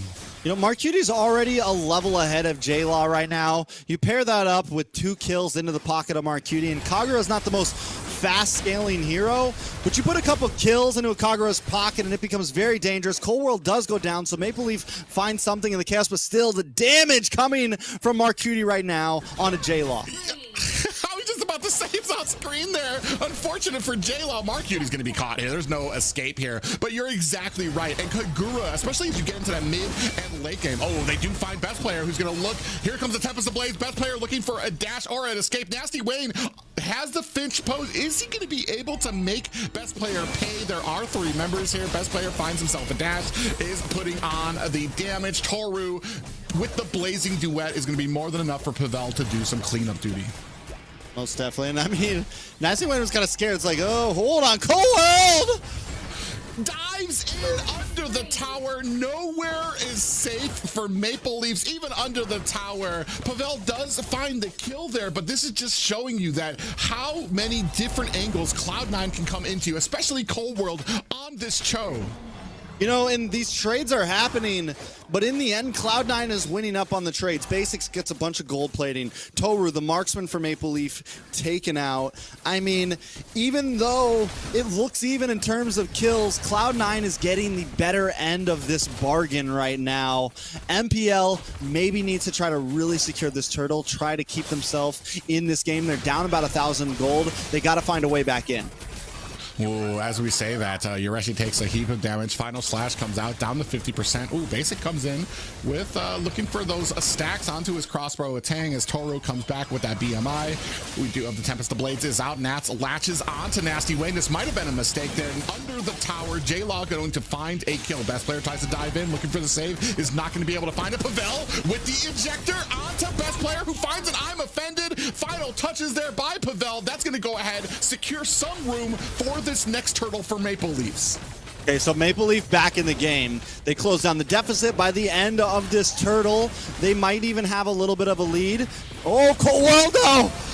Cold World comes in, finds the way of the dragon, and Basic finds the kill. And this is what we were seeing when they were facing BTK as well. Cold World does such a great job during these objectives to find the jungler, put him into the way of the dragon. He can no longer retreat, and somebody else finds the kill there. Luckily there for the side of Maple Leafs, they were still able to get that turtle. Yeah, the pressure is everywhere right now, man. Cold War on the Cho is something vicious, man. This guy comes jumping off cam into the line of sight with targets on everybody's head. A lot of damage on the best player, though. Does look like the Suyu is having a little bit of trouble. Yeah, a little bit of trouble there. I want to say, oh, and here comes the Violet Requiem coming from Mark Cutie. Has the Umbrella escape. Nasty Wayne trying to put on the finishing touches. Mark Cutie gets taken down. 8-5 lead for the side of Maple Leafs. Cold World and Basic coming up from the bottom. Pavel looking for an angle. Doesn't really like what he sees. Is going to go ahead and back off. What I like about Cold World here, too, is he's not stingy with the way of the dragon. Like, even there, he's looking for it. If he doesn't get the angle, they just back off, right? But he's always ready to use it, and he's consistently creating space and just having that threat out there, having that possibility of knowing you could get kicked any time and brought back to the enemy team definitely starts to get in your head a little bit, and Cold World keeps that hanging, dangling at all times. Oh, they're going to go ahead and try to latch something onto Basic here. We do have the Tempest of Blades comes out there. Basic still trying to look for the angles. He does have the crossbow attack. Is he going to be able to use it? He doesn't even use it and is able to find 2 kills onto the side of Maple. And speaking of which, J-Law in trouble. Nats dives under tower to secure that kill. Hey, Pavel just sitting in the bush with 10% health, shivering, watching his friends die, knowing he cannot do anything right now. Cloud9 all over him. Toru looking for towers, looking for anything, as Toru has been doing the past 4 games, but it's just not enough right now.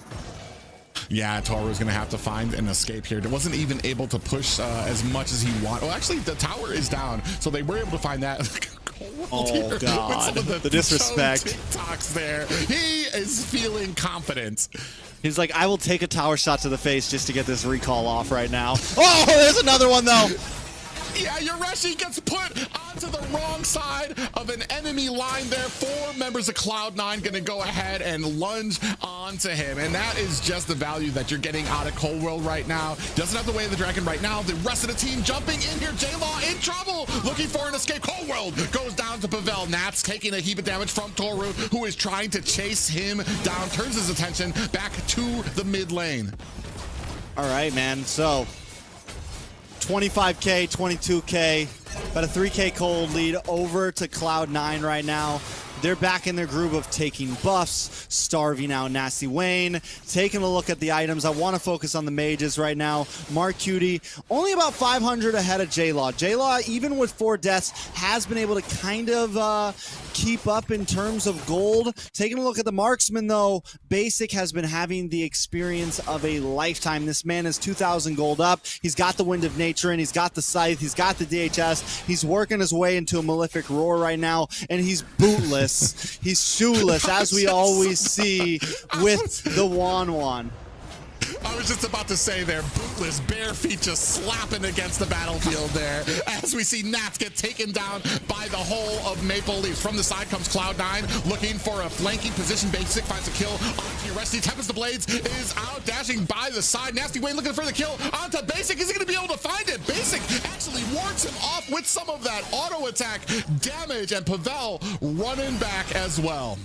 I mean, the movement from the Wan, man, the dancing around, the ability, if you're able to really pull it off well, it definitely works. And for the same reason that, you know, you're going against all these fighters could be a problem, for that same reason, it's, you know, everyone's grouped up, going against the composition that MPL brings, going against the playstyle that MPL brings. The Wan actually surprisingly does pretty well, man. He can just kite, keep his distance, and look for those marks. Well, even then, too, we found a big amount of problems there. Oh, and Pavel finds a kill onto best player. Maybe a little bit too far in the enemy jungle there without the team helping out. But yeah, when it comes to right now, Maple Leafs have found some issues getting to the back line of the side of Cloud9 and being able to get Basic down. There have been like 1 or 2 opportunities that they found. Nats diving in onto Pavel, putting on some damage. Yoreshi there with the cleanup. Ooh. Cold World coming in. He's thought hunting. There was somebody in the bush they would be hunting. able to pick out, but not able to find it just yet. You know, that's what I mean. He's not stingy with the skills, man. I'll waste a flicker for the possibility. Whether that's a good thing all the time, maybe not, but here goes the kick onto Pavel. Kicks it the wrong way. It's okay. We still get zonage over the Lord Pit, and this is what I mean, man. He's all over the place, and even if only half of them make the play happen, it still feels like it's worth it. Yeah, I mean, I want to say too here, I mean, the best player not having the best. Oh, we do have an ejector that goes on to Cole. Big pop up with the Ancestral Guard. J-Law gonna find the kill there. That's gonna put a big threat off of the table for the side of Maple Leafs to potentially take themselves a Lord. But you still have the whole of Cloud9 to contend with. Nasty Wayne looking to kind of come in, look for an angle, followed up closely behind by best player. 50% left on the Lord. Nasty Wayne comes in, trying to bring some damage, plays a duet. Pavel finds a kill. J-Law finds another. Best player finds one onto Yoreshi and Pavel. And the Lord has been reset. Toru unable to hold aggro. Nasty Wayne and J-Law, the Ling. Nasty Wayne able to find the finishing blow, finds himself a Lord. Okay, MPL back in the game, maybe even more than back in the game, maybe in control of the game at this point. They find a Lord, they find multiple towers, they find a gold lead. They find everything you want to turn the scales. There's a player I want to focus on, though, and it is Pavel. This man is 9-1-6 right now. All tank items, just stealing it all. The Cookie Monster right now, taking everything for himself, but that's okay because it's working, man. And right now, with the way that some of the players have been playing, this is maybe what they need, an aggressive player who's going to get in the face of Cloud9 and who's willing to take the risk for the biscuit. Yeah, I was actually kind of wondering there when I saw the kills, like what kind of stacks does Pavel have on that Thunderbelt right now? Because that just does an immense amount of true damage that can come out there. And I'm not sure, I mean, it's working for them. Yeah, oh, we do have a Husband's Blades coming out. Best player gets his clock cleaned as more pressure starting to mount at the bottom. Yoreshi looking for an unoffended, does miss. Wave the Dragon under the tower with the Ancestral Guardian trying to pave a way for an escape. Nasty Wayne finds himself a tower. Nats picking off Pavel. J-Law and Nasty Wayne find themselves a tower. This could be the push that Maple Leafs was looking for to put and turn the tables on Cloud9. Minion wave coming in from the mid. Top and bottom waves coming in a moment. Coldwell looking for an opportunity. I guess it was just, a final slash does go wide from Nats, and the rest of Maple Leafs gonna back off. I gotta say, right now, Gosu, Nighthorde, Godspeed, the other teams, they're grinding their gears right now. You know, they're like, come on, Cloud9. Come on. Just make it the 4-0. Make it easy for all of us. Give us a chance. But right now, Maple Leaf has taken the game. They've played it solid in this final moment. They brought a draft that can work against what Cloud9 brought. Best player goes for the Suyu. And honestly, it's not playing too great. Best player not having, the funnest time right now. Basic doing okay, 2-0-8. But best player, 6 deaths. Just walking into a Yoreshi Ruby, walking in to a Pavel Jawhead. It is becoming a problem. Yeah, and I want to say when it comes to what best player likes, when it comes to these assassins, the Suyu lacks a lot of this escape ability that you get on the Ling, that you get on a Lance, that you get on a potential Hayabusa, and the speed of which he can try to push off some of these side lanes. So I want to say you can still see best player fighting with the same type of strategy, but this character just doesn't meld well with that. Yeah, so let's see how they play this out, right? Because Cloud9 definitely, Cold World, all he needs is one big pick, and it could be the game changer. Yeah, and Cold World actually gets caught up there, going up in the front line there with that conceal play. The whole of Cloud9 looking for an angle. Unfortunately for them, Pavel was right up in front, saw it coming, able to get the ejector onto Cold World to shut that down. However, right now, they're really focusing on this Lord. They know that they don't have their jungler there. Big final slash comes out there as well. Lord down to 10%. Basic finds a kill onto Nasty Wayne. That's a retreat down for Maple Leafs. The whole of Maple Leafs either need to find a kill or disengage from this Lord, and it looks like they're gonna disengage. And in just a moment, the balloon pops once again. Cloud9 ends up on top, tying up the gold, taking the Lord. Should give themselves some momentum back. And I was just about to say that MPL seems to have found some answers to Cold World. It's like, fine, you can dive in. We bait out your way of the dragon, and then we use the Jawhead to toss you back into the team. But where the big mess up happened for Maple Leaf there is Nasty Wayne jumps into the back line when I don't think he really needed to do that game, man. I think he could have just played around the Lord, looked for the retry. Instead, he jumps in, gets kicked in the face, and is suicided down. Yeah, and that's a huge issue when it comes to a lot of these engagements. We do have a final slash is out. Oh, totally bursting in the back line. Even with a blazing duet out there, Mark Cutie finds him with a Violet Requiem. Only 4 members left for the side of Maple Leafs trying to defend this in there. Basic takes a lot of damage coming from the CC of Yoreshi. Best player comes in, takes down the bottom high ground tower. Mid high ground, next on the list, Mark Cutie trying to put the damage on there. He's going to be able to get away, dashes himself to safety, and a little bit of an ejector there for best player. Top lane, Nasty Wayne. Nasty Wayne in the top lane. Nasty Wayne. Looking for, can he find it? Best player's the only one to answer back. Here comes Cold World. Nasty Wayne gonna go with that Finch pose. Oh, now Nats finds him. Is this gonna be it for Nasty Wayne, Pavel, and Yoreshi there to help secure that escape? All right, he tried. It was a good effort. They still got a tower standing. This is the most even we've seen Cloud9 up against Maple Leaf in 4 games. Gold at practically a standstill. We're almost getting to the maxed item point. Taking a look at the compositions, I do feel like in late game, I don't know, Maple Leaf has a few more options here in terms of map play, in terms of overall just what they bring to the table. Yes, Cloud9 has some, they have the cheeky way of the dragon. They have the yin yang overturn that can catch Toru. But if Maple Leaf just plays solidly, doesn't do anything too crazy, plays the map, they can come out on top in this game. Yeah, well, it just depends on the placement of Toru, of J-Law. When it comes to Marcuti, who's now at a point where he's going to be one-shotting them with that Violet Requiem. So if they can find the target there, it really comes down to the spread there. And we've already seen right now, this is where Nasty Wayne needs to settle down, take a deep breath, because this is the part of the games where he usually gets caught a lot. And he needs to really just take that deep breath, figure out what he needs to do. And what he needs to do is not diving into the deep lines of the team just all willy-nilly. He needs to kind of keep his distance, trust his team to create these opportunities for him, because if he's the first one to die, it immediately discourages his whole team. They're fighting basically for a useless lord, because they're not going to be able to compete without a retribution. Yeah, we'll see exactly what happens here. Best player taking his time to get to this. I think this might be a chance for Maple Leaf to rush this. They still got to be careful, though. I want to say there's still a conceal in the pocket of Cold World right now, ready to go at any moment. Toru might be in a bad spot. Cold World, I mean, look at both. I love the. This is where Cloud9 wins out in so many things. They're positioning on the map. They're willing to stay spread out. They feel comfortable spread out, and they're always looking for different angles. So it's hard for a team like Maple Leaf to know where they're coming from, and there's a conceal play.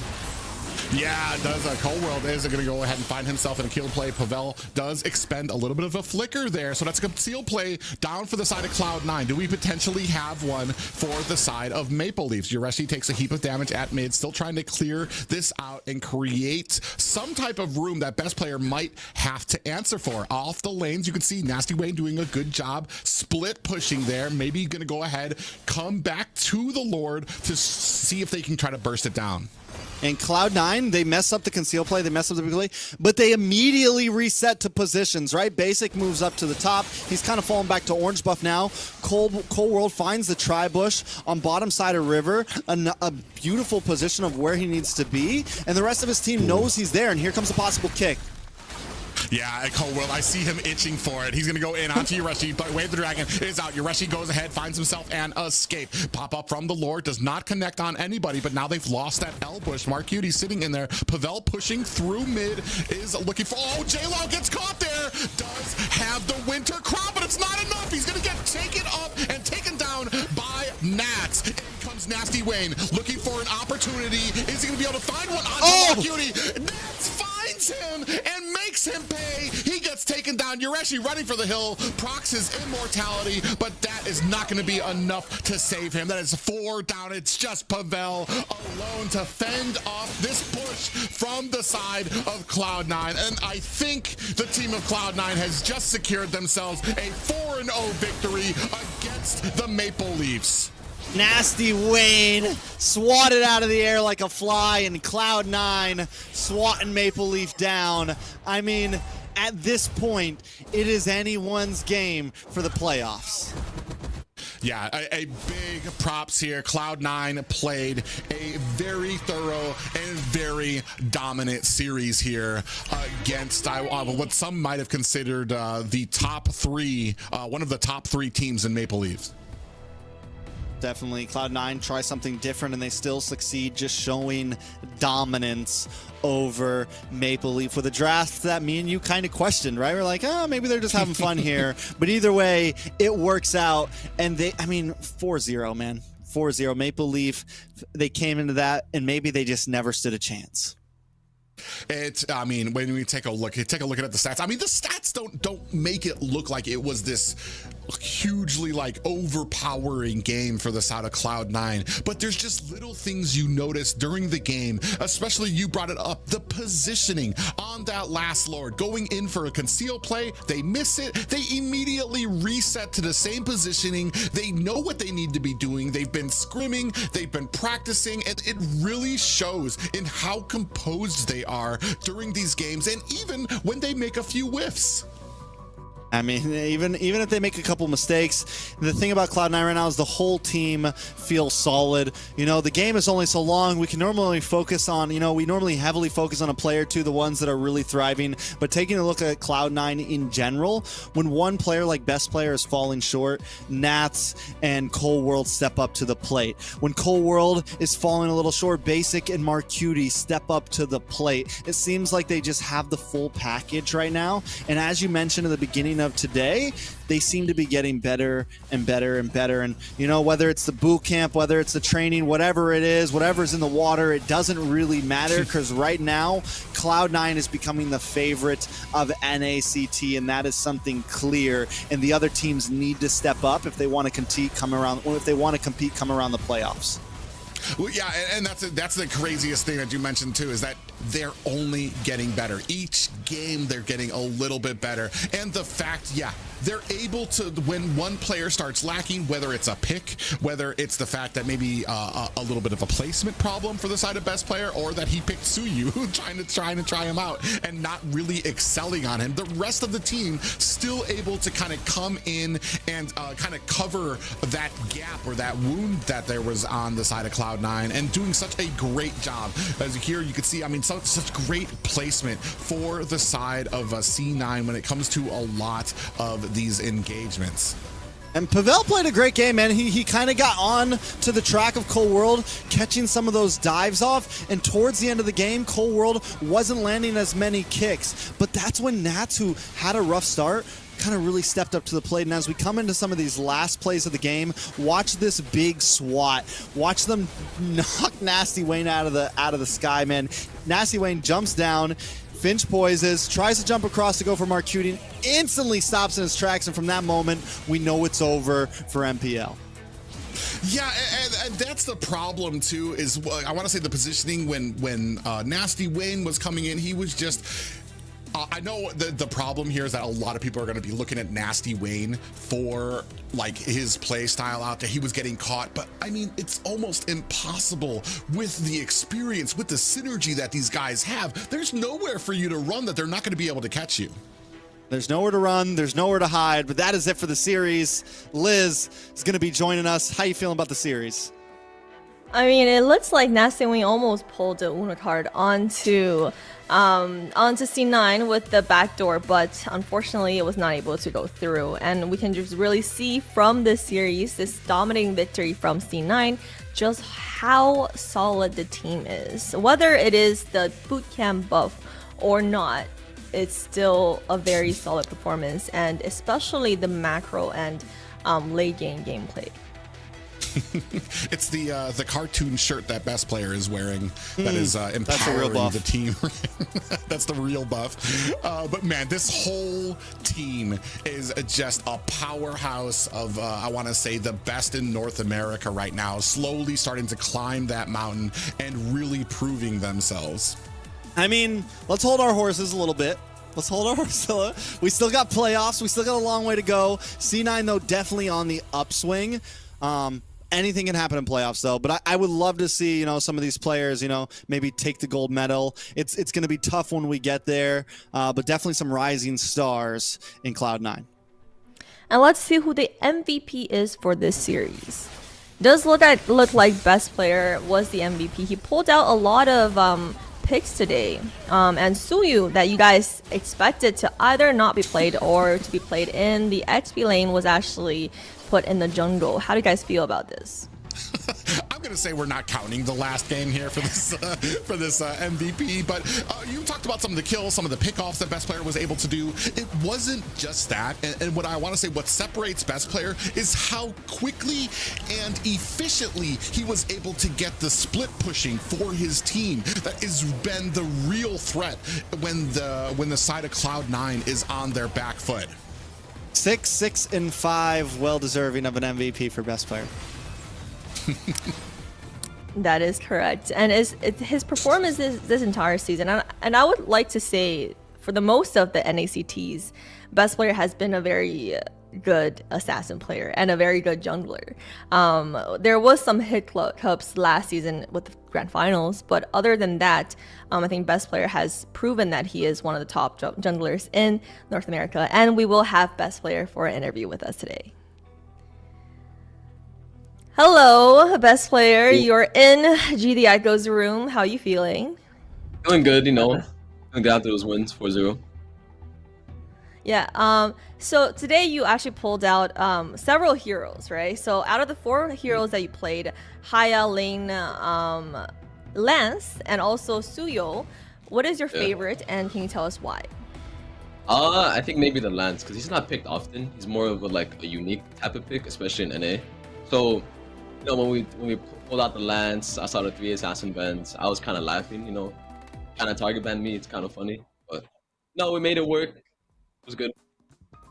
Have you been practicing Lance? Is that like a pocket pick of yours? Yeah, I have. And you did pull out the Soyo. What is your opinion of it? Do you have any tips for any of our viewers who want to play it in the jungle lane? Just try to be as much of a bully as you can. Utilize his low CDs. Yep. Yeah, and we would like to see our viewers play it more. And now, do you think tanks still have a place in this meta, or is this the best player 1 meta? I think personally, tank meta is dead. I think it's dead. I haven't seen a single tank. Yeah, even in MPO, I haven't seen it. Yeah, that's fair. And we heard from Zane before that there's some communication struggle when he was teaming up with the current C9 lineup. Yeah. For you, due to the language barrier, do you feel the same thing? Honestly, not really. You know, when you're around them all the time and you hear them speaking Tagalog all the time, you kind of get the rhythm of it and you kind of get the flow of it. So it's like, I don't understand what they're saying fully. I know what they're saying to a certain extent. So I could follow up on that. Yeah, so Basic told us last week that you acquired a new skill, which is Tagalog, some parts of Tagalog. Can you show us some useful Tagalog that you learned to communicate with your teammates during the game? Okay. My number 1 line right now is probably kaya pa. You know what that means? That means can we go? Can we keep going? What else? What else? Tara. Tara's also a good one. Oh, wow. Okay, so I hope you guys learned that. And last question is, you have been living with the fellow monkeys for a whole week, and how have that experience been? Is there anything that that was different from this time boot camping in the US compared to boot camping in Asia? I mean, I would say boot camping in the US is a lot more comfortable. It's fun. The whole squad, I love them all. They're all really chill. I with them all, so it's good. Yeah, maybe we'll see a best player gym arc soon. But yeah, amazing performance. Maybe. Amazing performance, best player, and you guys are already in the top spot for this playoffs. So we're excited to see you guys continue growing as a team in the upcoming weeks. Thank you. I can hear Private just laughing in the background. Can you tell us what you're laughing about?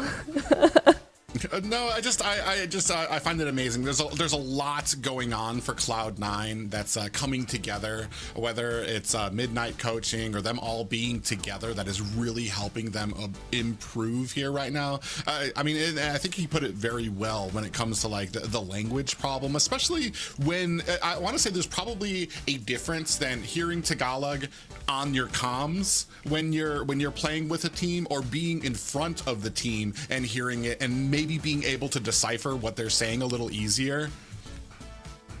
Yeah, I definitely think Basic, he seems like he's having fun, man, and I think that is also going to be a huge difference maker, right? When you are having fun doing this, when you're with a bunch of people that you're enjoying being with, it keeps morale up, and whether you believe it or not, it's going to make you play better.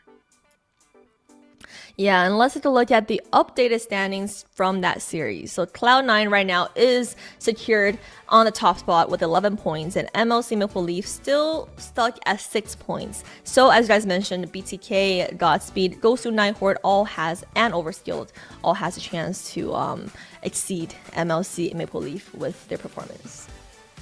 Yeah, it's unfortunate for Moonlight Club Maple Leafs right now that they didn't take a single point home.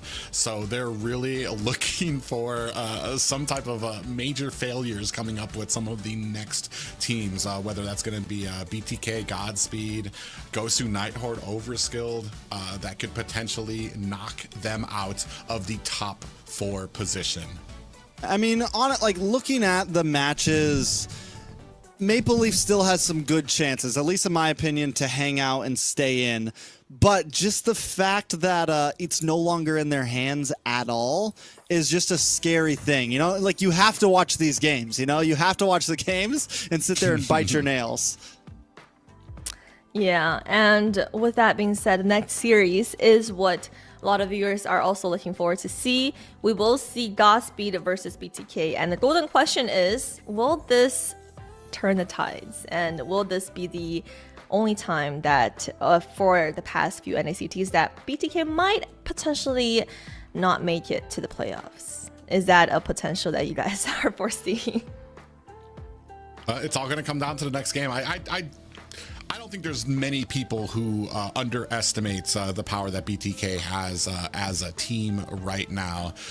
So it's going to take a lot of effort from the side of Godspeed to try to dethrone, I want to say, one of the favorites in North America. I do not think BTK will get knocked out.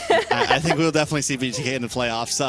I think it's a harder thing that maybe Godspeed, knocks MPL out. We'll see if that's on the topic list, really. Yeah, that is true, but the stakes are still high, and we will see you guys back in, this time it's 10 minutes. So we'll see you guys back in 10 minutes for BTK versus Godspeed. Master this bush control will win your team the game. Hey guys, it's Liz here, and welcome back to another episode of Strategy Dissect. Today, I want to show you another important tip that can change how your team plays MLBB. I call it the Lord winning bush, and we all know what Lord means in MLBB. I mean, hopefully. Directly speaking, it's the mid bush close to the Lord side. Around 9 minutes into the first game between C9 and BTK, Lord spawned on the top side. Notice how Shark was able to walk into the Lord winning bush initially with Hoon's help, but he quickly wandered away a few seconds after Valentina walked inside of the bush. This effectively gave up the Lord side of the map control to C9, which resulted in C9 taking the Lord without much pressure. Now let's go back a few seconds. If Shark had coordinated engage with Hoon onto Valentina, they could have landed a devastating blow onto the opposition mid laner, wasting Mark Cutie's ultimate or Purify or both, while maintaining pressure on Lord's side to buy time for his team. And now let's take a look at a different example.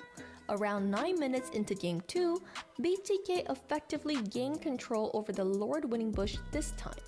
Because of that, Cloud9 had to make a huge detour just to safely arrive at the same destination.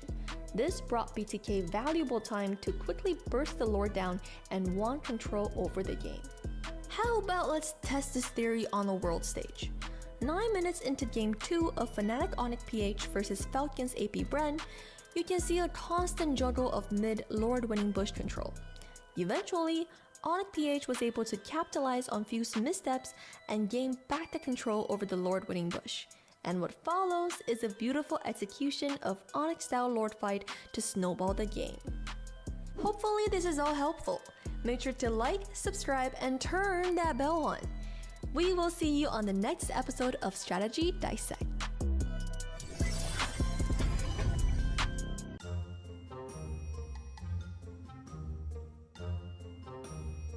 So right here, me and Hun just try to go back, but we get popped a lot. And we try to clean mid, and for some reason Chao tried to get MOBA, and I cancel the Chao kick. So right here we don't have any skill, so we try to defend Nolan blue. But for some reason the Lucy tried to kill Nolan behind, but he missed, as you can see.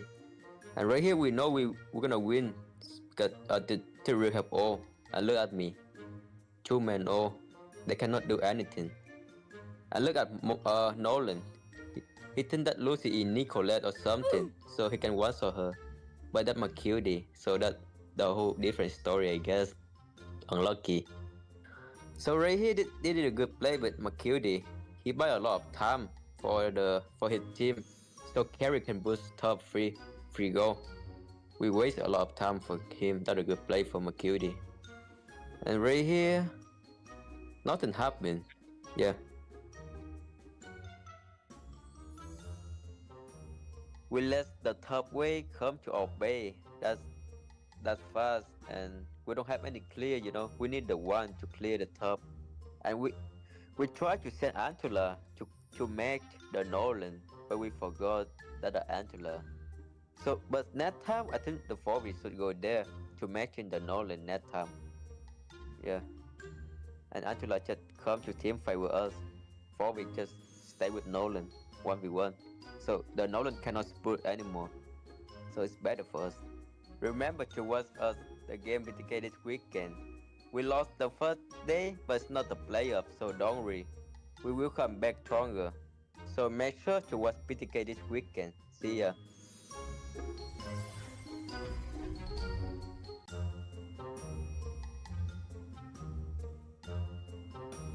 Hi guys, I'm C9 Mielo, part-time content creator, full-time fry bagger, back again to react to another video. This time it's C9 versus BTK. Woo! Oh, nice kick. Oh my god, an even better cancel from Mr. Shark. Oh my, dude, that was frame perfect. Jesus. Oh, teleportation. Mars outside the bush. Wait, what the? They saw him. Mar, you're criminal. Oh, nice swipe. Oh, he went in. Oh my god, he's gonna get stunned. Zio with the prio, basic clearing mid. Need that extra gold. Oh, 1v1? No, dude, just dash out. Another 1v1. Ooh, fade away. One more. One more shield. Try again. Alright, he's done, he's done. What went right for BTK was for sure Shark's cancellation. I mean, that was just perfect. If not for that, Zane would be dead, the buff would be down, maybe even transition to gold.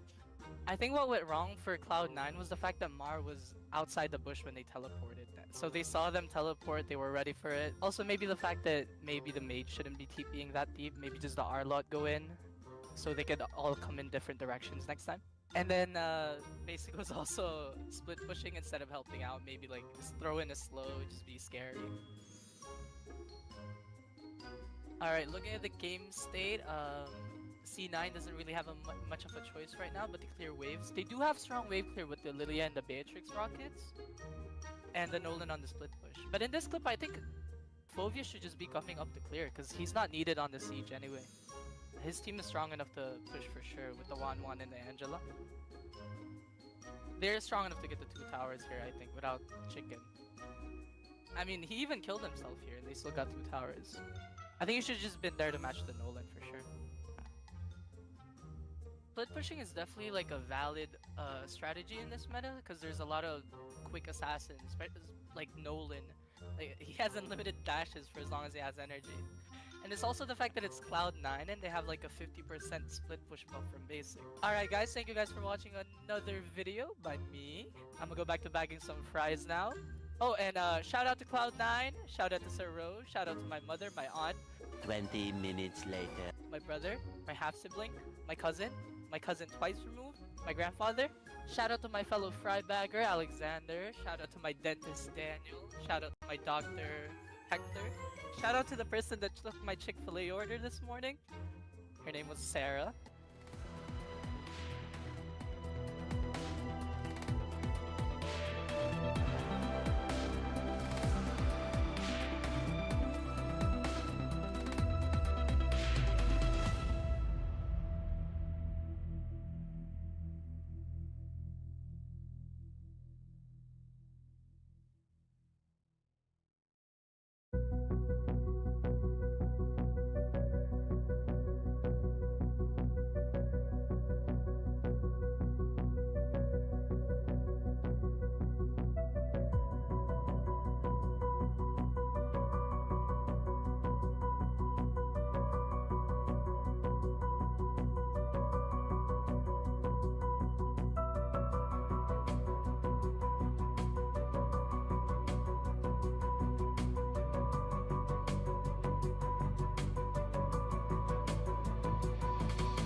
Hey yo guys, looks like we do have a miracle. The 10-minute tracker has just stopped and looks like we're already back on track to speedrun NACT fall. And today is the last week, the start of the last week of the NACT regular season. And I'm here with Private Dancer and Trex to cast this series.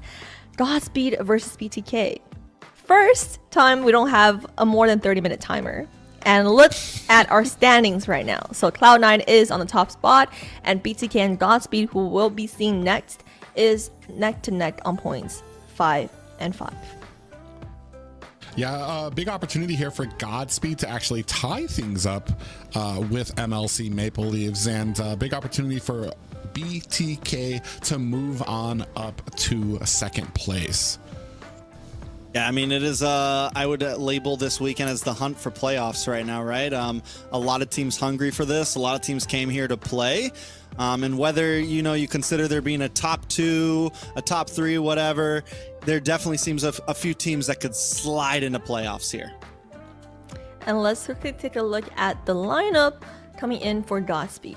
We have Divine on the XP lane, Shiro in the jungle, Restart in the mid lane, Joybotch on Roam, and Siri on the gold lane.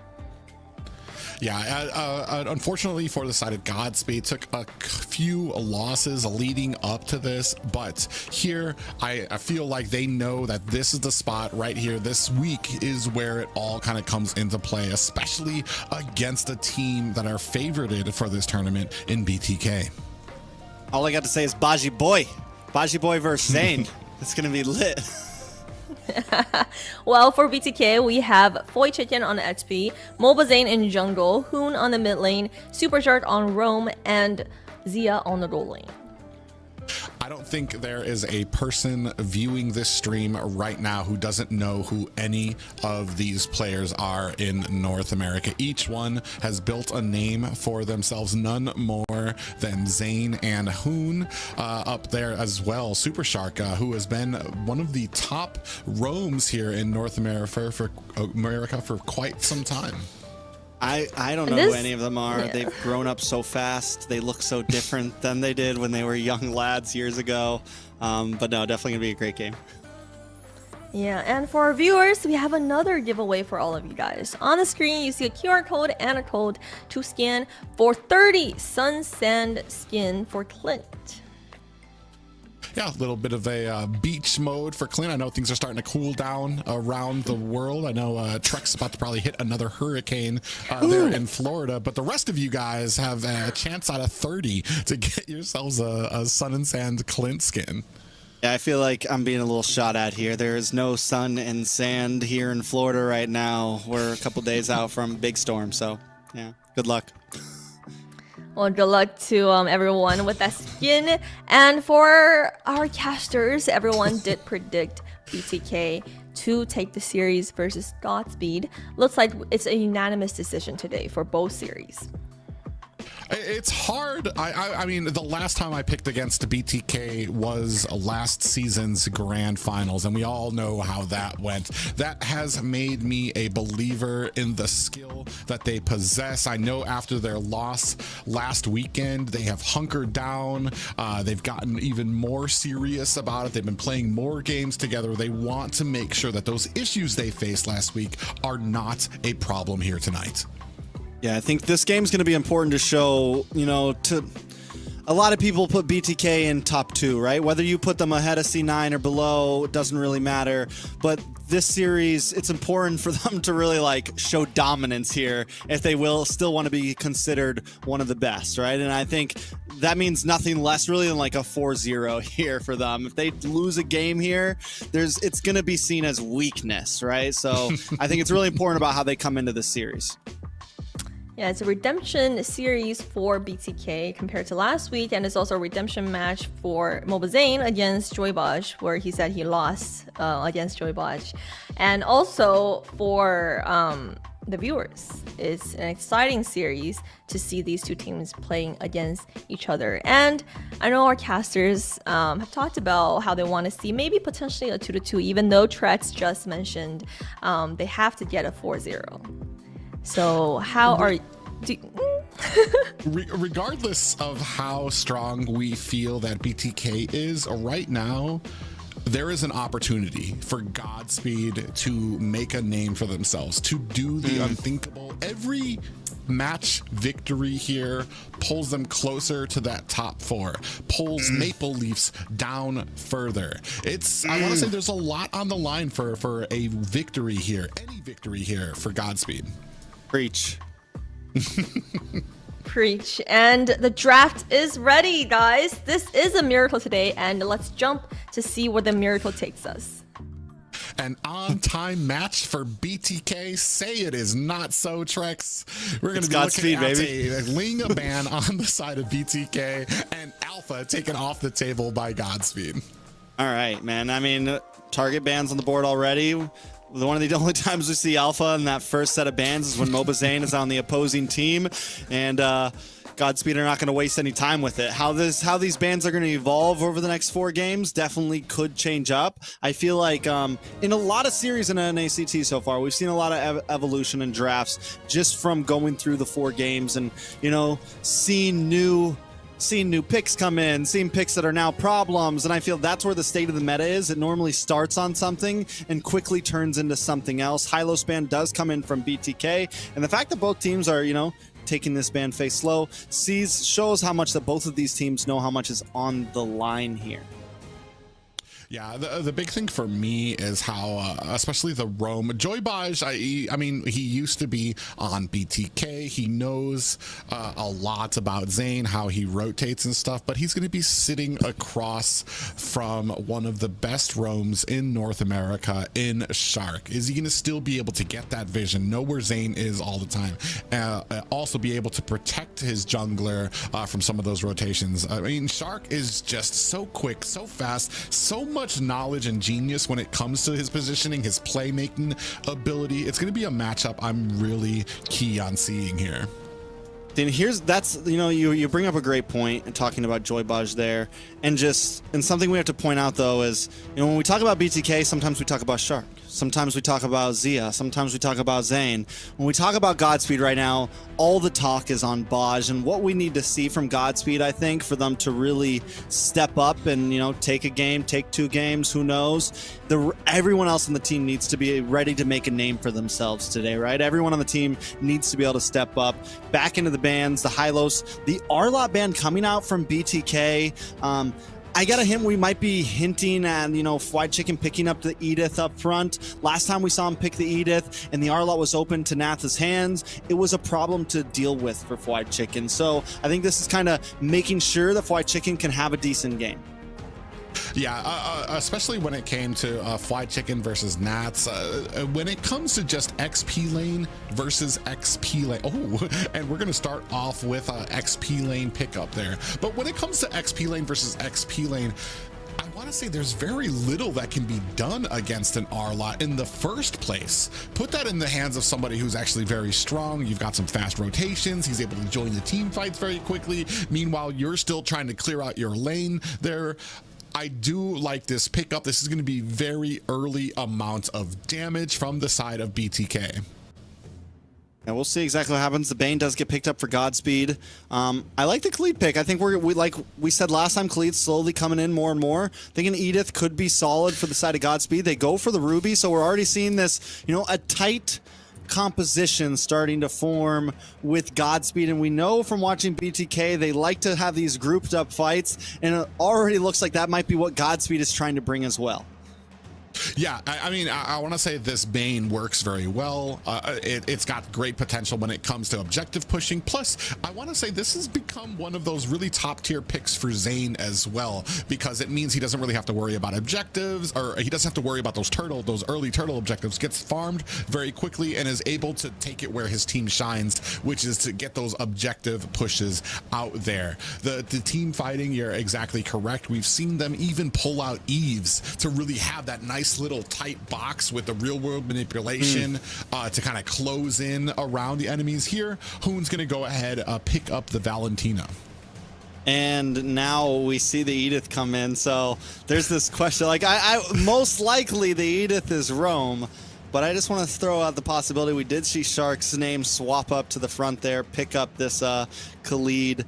I'm just saying the possibilities out there. Maybe we see a Khalid Rome. I think we saw it last night in MPL or something like that. So you never know.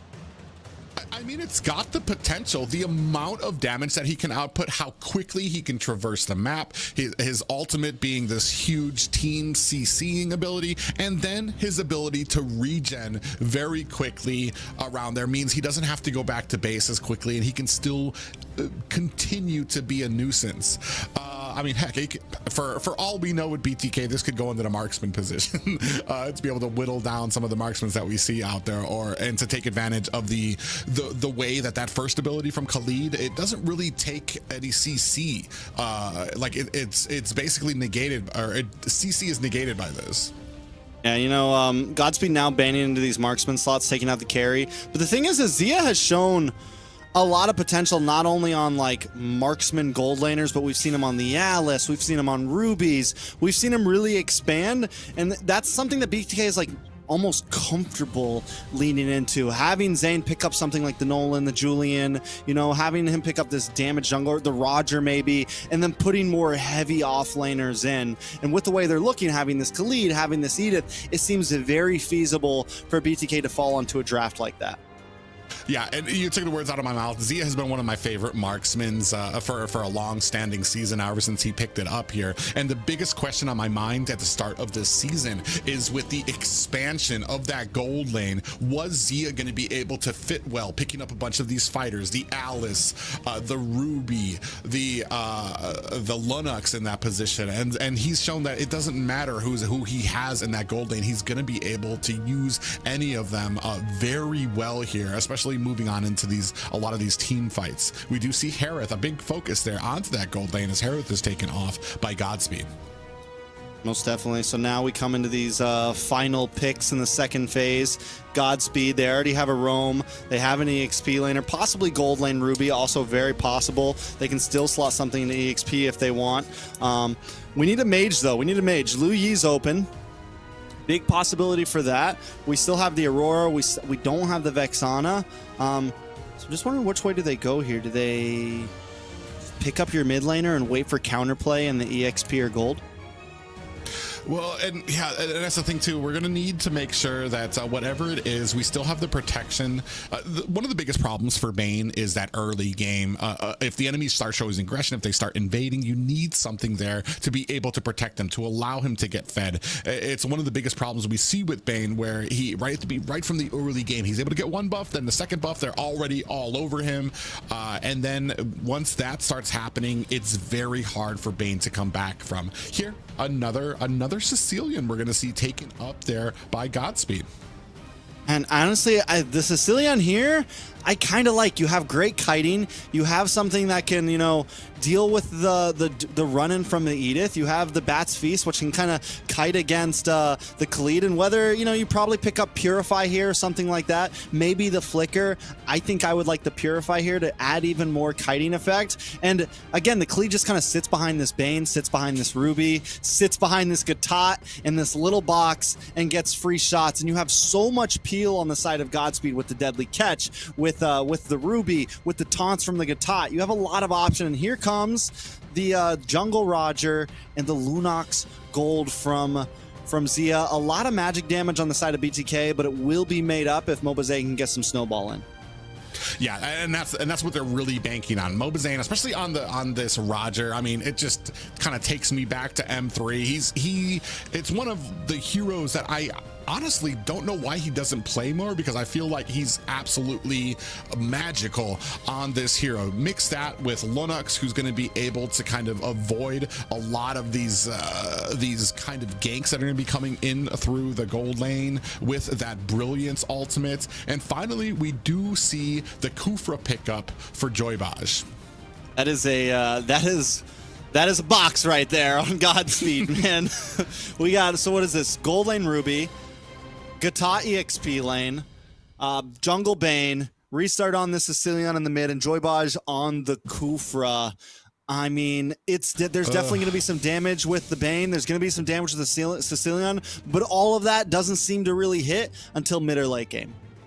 Yeah, that's exactly what I was going to say. There's a lot of tankiness and a lot of late game potential, but have we secured? Are we safe in the early game, especially against a scaling hero like Roger with Zane? Ladies and gentlemen, we are about to find out. It's going to be the first match of the series between BTK and Godspeed. I mean, and not only BTK and Godspeed, Joybaj versus former father Mobazane. I'm waiting for the big ult play, but you know, you mentioned, you know, can they get through? Will they be able to handle the early aggression of BTK here? The thing is, they're also tanking I think the truth is, as long as Restart can stay in a safe position, there's not that many targets for Mobazane, and there is plenty of peel to slow him down. There's plenty of peel to stop the dives with the Ruby, with the Kufra, with everyone. And there goes Joybaj already on the Shark. Oh, Shark actually taking a heap of damage, is going to be able to find an escape. Godspeed, I'm not sure. I guess playing it safe, not really wanting to chase down Shark, put themselves in more harm's way. Most definitely. Now Shark will have to go back to base. Should give Godspeed a little bit of advantage when it comes to clearing this mid wave. Going to be able to move around, but Restart's going to take that time, go back to base, get some mana, reset the skills. And I think it's going to be a pretty slow play from Restart. It's going to be a pretty slow play from Godspeed overall. Joybaj might be looking out for these knockups, but it's going to be more of, delay. If they get a kill out of it, that's awesome. But again, more of delay. Joybaj. Yeah, and Okay. that's kind of for me, the slow play is going to be a huge problem when it comes to some of these first objectives. Are we just giving them away? Do we have a way to actually contest them? We have a duo down here on the Fly Chicken who's going to back up to his tower. Meanwhile, the side of Godspeed, they're going to go ahead and retreat to it, looking for some good position. 10 seconds left on this turtle. I mean, they do have Deadly Catch, right? They have Deadly Catch. Bane is not a slump in terms of taking objectives. And with the amount of CC, oh, wait a second, Baj in trouble. We'll be able to flicker away. But with the amounts of CC they have, it's not like they actually have to get multiple kills to take the objectives. They just have to, set up some of these crowd controls correctly to be able to get the retribution off. So it's definitely a possibility for them. It's just, can they execute it? Yeah, Bat's Feet has already been used by Restart, and does look like Joybaj is in a little bit of trouble here.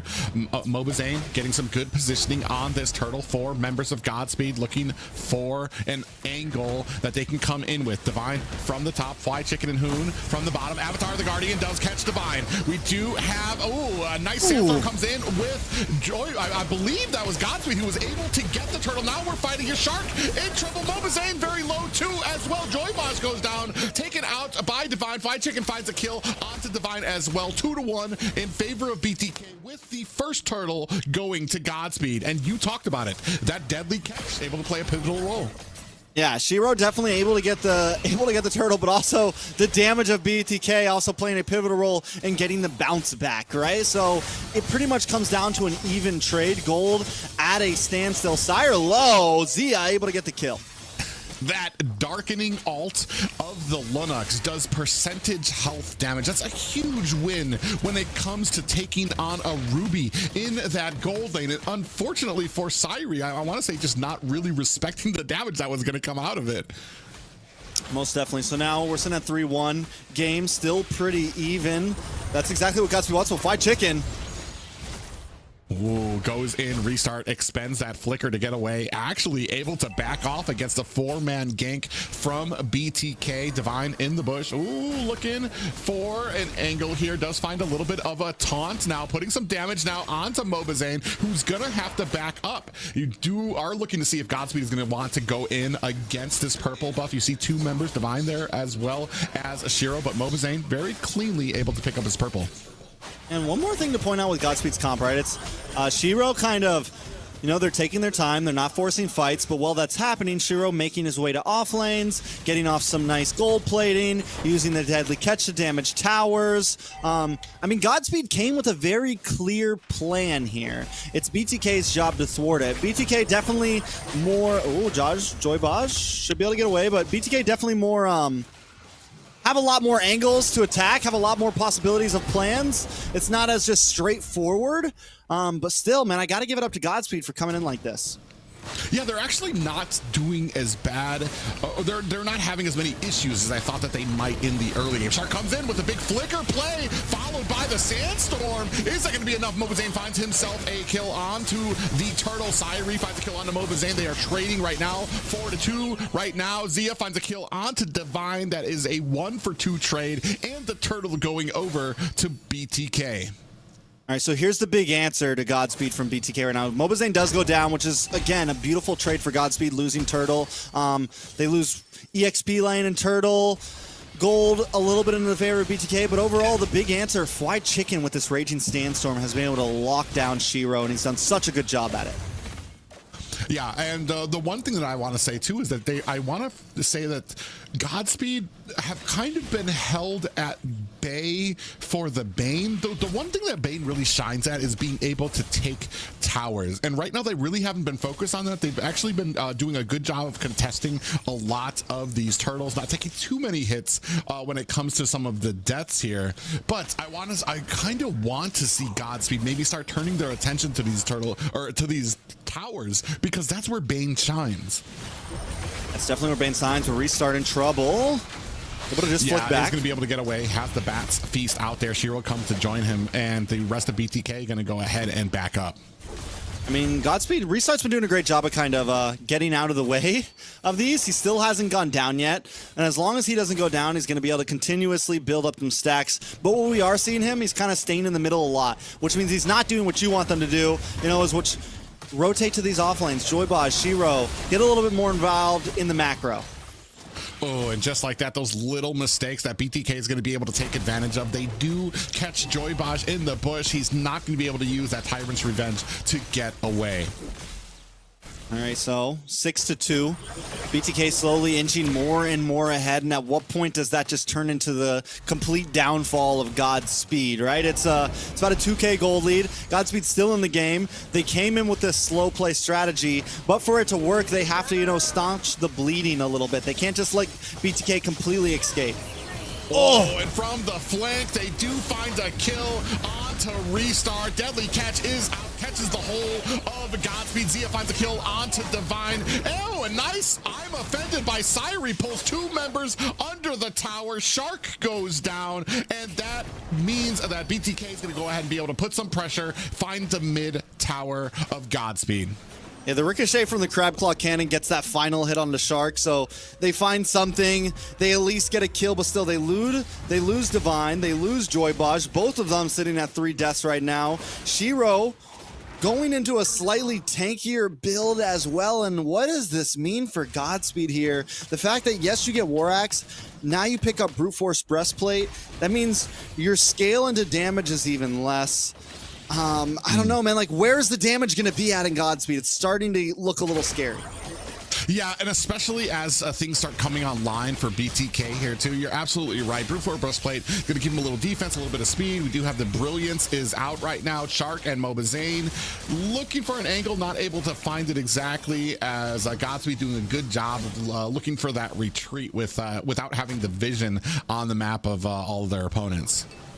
Most definitely, but Godspeed still taking the more, you know, the dedicated to slow route, never forcing an engage, not really going for picks, just kind of keeping distance, keeping tabs, but they need to do what you said, and that is get a tower here and there, open up the map.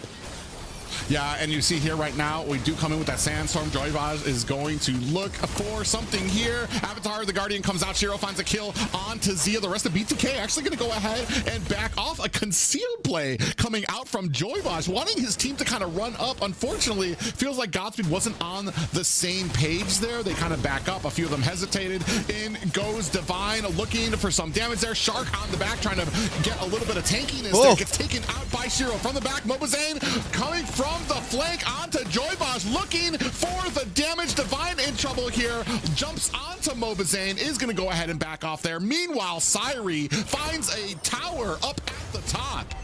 Okay, so Godspeed kind of back in there a bit. They get a kill onto Zia. Syri takes a tower.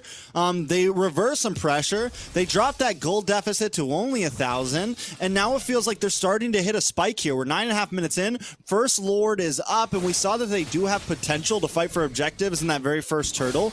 We saw that they do have the ability to use their crowd control to disrupt Mobazane and give Shiro the edge. And they're going to start rushing this. Ooh, you can see here Shark is actually kind of getting backed off here. Mobazane looking, he does find an angle. Avatar the Guardian comes out, does not find any members. We do have the Deadly Catch is out as well. 10% left on this Lord. It gets reset. Mobazane finds a kill onto Divine. That is a big tanky player down further side of Godspeed. They're chasing down Shiro. Look at the damage on that Crab Claw Cannon. Yeah. Spread between Shark and Fried Chicken. It's definitely starting to scale. I feel like Godspeed maybe used a few too many ults a little bit early there in that fight, and their ults are key to taking these Lord objectives. Here comes a conceal play though from Joybaz. Oh, Shark in trouble here, gets taken down with the Deadly Catch from Shiro. Shiro with the Crab Claw Cannon onto Zia is going to go ahead and ward him back. He actually has to use his Brilliance to get away as he gets taken very low. Meanwhile, Mobazane and Hoon doing a great job trying to create some macro around the map here, trying to push some of these lanes. And Shiro right back onto the Lord, right back onto doing his job. The cooldown for that Deadly Catch isn't too big, so he's able, as long as the fights go on, he's able to use it multiple times. There goes another one, and First Lord over to Godspeed. BTK getting pushed back a bit. Yeah, and that's just super interesting. We were talking about when this might be able to come online. They might not have the hero damage, but they have more than enough abilities to kind of force BTK back from a lot of these objectives. Unfortunately, for the side of Godspeed, they lose a tower to minions at the bottom. All right, Lay, nice pick on a Shiro. Oh, he gets taken down. Deadly catches out, finds a kill on the Shark. Joybaj getting taken down like in Pounce from Mobazane, closes the distance and taking down his former teammate. Okay, so that shows right there that Godspeed just doesn't have the burst potential yet. They can do the long haul. They can get the poke with the Crabcog Cannon, a couple bats here and there, but they still, I mean, because they just got the big Tyrant's Rage on a 2 or 3 members paired up with the Deadly Catch, and it was not enough, right? So I think Godspeed still needs to go for a bit more of these drawn-out fights. Taking a look at the items, Shiro gets the Endless Battle locked in, just locked in Malefic Roar. Taking a look at Zane, also goes for Brute Force Breastplace, has Windtalker, War Axe, Endless Battle as well. And both junglers, I mean, barely a deficit between gold. It is down the wire.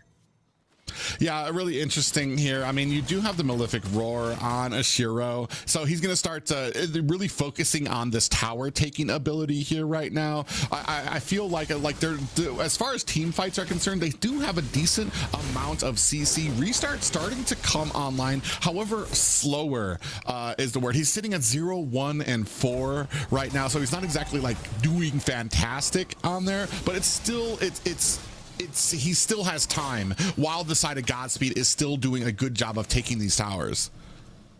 Definitely. So now Godspeed looking for an angle. Joybaj once again with the knock up.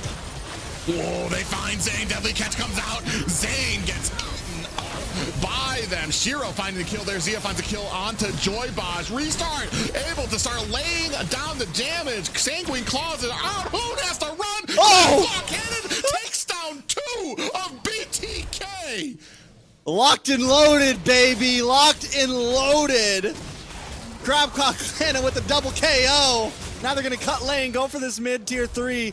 And they're online at this point. Godspeed feeling themselves. Baj with the big knockup onto ex-teammate Mobazane. And now they're going to drill it down the mid.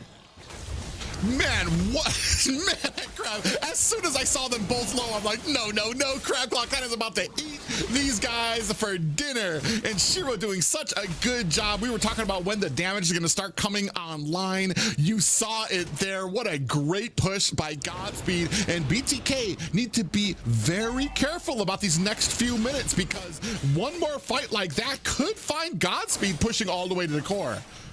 Most definitely, and now they get position over the Lord once again. Baj doing a great job at just sitting and watch for the lock load. Target locked on. Yeah, we do have a nice little deadly catch goes out there from the side. Mobazane coming up from the bottom. Avatar of the Guardian comes, gets interrupted. Divine goes down. Mobazane finds the kill there. 10% left on this Lord. Shiro looking for the angle, able to find the Lord, and now running for the hills. Chicken is chasing, finds the kill, takes down the Godspeed jungler, and just like that, BTK punishing Godspeed for taking that Lord. All right, 3 for 1. Lord to the side of Godspeed. They did get it at a decent time. Lord does come out here, so it's 10 seconds on the clock, 25 for Shiro. Godspeed probably won't be able to get too much out of this, so honestly, does feel kind of like a win for BTK in that trade-up. Man, we're going back and forth. It's 45K for each team in gold right now. I think as long as Godspeed doesn't overextend too much, kind of stays with their more slower play style, they can still come out on top. If they kind of get a little too trigger happy, that's when we see them fall off in these team fights. Yeah, another thing too is I've been noticing that some of the Avatar, the Guardians, kind of going to waste for Divine. That last one he got stunned out of. The one before that didn't, I want to say the last 2 before that didn't really have anybody inside of it, so we're not really utilizing it to the best of our abilities. We do have a little bit of engagement here. Zeta gets picked off there. We do have the deadly catch coming out. Syri finds a kill on the fly chicken. That is 2 down. Avatar the Guardian into the back lines. Mobazane putting some damage on, gets caught by Joybaj. Sanguine Claws just missed the werewolf as Mobazane counting his lucky stars as he was able to roll out of that, but another tower taken by Godspeed. Baji Boy has just been hitting him one after one after one, and now another knockup pushing him back. Yeah, and down goes the ultimate from the Bane, able to pierce into the base of BTK. That is a high ground down at mid. All right, what does this mean right now? Godspeed in control of the game right now. Inhibitor down in the mid side. BTK on the ropes right now. So BTK, I think, you know, we've seen Fried Chicken has been such an important member of this composition right here. And I think a lot of it's going to come down to if he can find that right angle and get the big play onto Restart, if he can find that angle and get the big stun onto Shiro. And also Zane, I think he needs to come into these fights a little bit later, especially around the Lord Pit, because Sire and Baj are just all over him, man. Last Lord, he was trying to find a way in, but the bouncing ball came out. Sire locks on, and he's just stuck. He can't move. Yeah, and that is a huge issue when it comes to these objectives too. And then you're kind of talking about coming in when Joybosh still has that. Oh, we do have a concealed play coming in here. All four members kind of trying to chase down Hoon, using that dash to get himself to safety. Is going to use the deadly catch for the disengage. Meanwhile, BTK sees this as an opportunity, looking for a possible pincer move, the flank onto the side of Godspeed. They decide against it. Now the Lord is up. All right, Lord up. Godspeed with control. A little bit of damage on Da Vinci. Looking for Fried Chicken, jumping to the back. Yeah, Divine in trouble here. Oh, Avatar the Guardian does get interrupted. Divine in trouble. Almost gets bursted down. Syrie comes in here holding the whole members. The brilliance is out from Zia. Avatar the Guardian comes down, is not able to save his team member. That is one down for Godspeed. From the backside, Fried Chicken laying on the damage, has the winter crown to be able to protect him, and finds himself an escape. And just like that, I want to say BTK kind of turned around the advantage for this game. All that, and the Lord doesn't even go down yet. BTK take the gold lead. They take the positioning. They have found towers. They found momentum back in it. And Fried Chicken did such a great job. It was off cam, but he zones away Shiro, pushes him back. And now Joybosh, though. Oh. A big ultimate catches two members. Hoon is down, and Fried Chicken running for the hills. Mobazane is not going to have enough to kind of contest this shark with the pop-up onto Divine, who gets bursted down by Zia. Meanwhile, Shiro and Joybosh and Restart starting on this Lord. Looks like it's going to be reset for the side of Godspeed. And right now, they're just going blow for blow right now, punch for punch. Godspeed, I mean, as long as Restart stays in a safe position, they got damage. As long as Bosch keeps hitting those knockups, they have play potential. BTK needs to do what they normally don't do, and that means widening themselves up. They need to attack at angles. They cannot come at Godspeed's formation straight on. Yeah, right now, what Shark's trying to do is he's trying to position himself in a way that protects his team from Joybosh running in there with the Tyrant's revenge and like catching the entire team. You've already seen it's been such a huge play-making potential for Joybosh and Godspeed. I mean, just the last time he was able to find two members of BTK, take them down. Thankfully, BTK, great positioning, able to kind of withstand it, not allow Godspeed to find this Lord. And I want to say both of these teams licking their chops for an opportunity to potentially take down this next Lord. This is only third. Oh, wait a second, Bosch. Yeah, Zane gets taken out. That's a retreat down for Mobas for the team of BTK, and this is going to be a cleanup for Shiro. Shark running for the hill, still has his immortality. Going to use that flicker pop-up. Divine gets popped up there. They're able to find a kill, able to find the Lord there. What a great taunt there. Divine goes in, gets the taunt onto Mobazane, and then you see the track marks of the Avatar, the Guardian, CC Zane down again, and then that's all she wrote for the BTK jungler. Lord coming in from the mid side. BTK need to be able to defend this. You see tuning of the band. Zia goes in. Zia's actually down. Shiro, deadly catches out. 10% left on the base. Godspeed out of nowhere find a victory over BTK. What does this mean? What does this mean? All the BTK fans, I think they're blaming Liz right now. I think they're What just happened? Godspeed comes in with a composition that, listen, man, at first we were like, and I'm thinking, I mean, this isn't bad. As long as they can slow play it, as long as they can get to where they need to, it will work again, especially against the play style that BTK likes to bring. And Godspeed, against the odds, man, comes in and takes game number 1. And that means they're that much closer. This is what, like I said, this weekend's all about points, baby. And they just put 1 on the board. Yeah, and I mean, now do we start talking about the potential of Godspeed possibly getting more than 1 point? Yeah. BTK? BTK, right now, Godspeed is ahead of BTK. Godspeed is sitting at 6, BTK sitting at 5. So there's a potential, and now they're tied with Maple Leafs. We're looking at the potential of Maple Leafs getting knocked down, BTK getting knocked down. But man, let's talk about this game here, because Godspeed did an amazing job, especially Shiro on this Bane, the setups by Joybosh, and that last, finally, Avatar the Guardian actually lands on something divine, finds it on the Mobazane, and that really sets up that last hit and that last push for the side of Godspeed. Yeah, I mean, overall, everyone played their part on Godspeed, and this is what we said when the draft first started. We talk about Joybosh so much, and yes, he was definitely a star in that game, but you said it, Shiro played an amazing game, and even Restart, man, the positioning, knowing that he couldn't really be the only player that could get onto him was Fried Chicken, and eventually even that wore off. Godspeed, 17 kills to 18, a lesser KDA, but still taking the game cleanly. I mean, it wasn't even like it was a big comeback or anything. They were almost always tied. Let's take a look at these highlights, though. Yeah, you can see there, I mean, the objectives, especially the first few, Shiro doing such a good job of being able to get them. Here, I want to say they lost 2 for that objective, and Zia absolutely blows up Syri here in the early game. But after that, the Deadly Catch doing a huge amount of work for the side of Godspeed. You know, I want to talk about something because we just saw it there, and we're going to see it if we have the very last big play highlight. Mobazane, and I've been talking about it for the past couple weeks.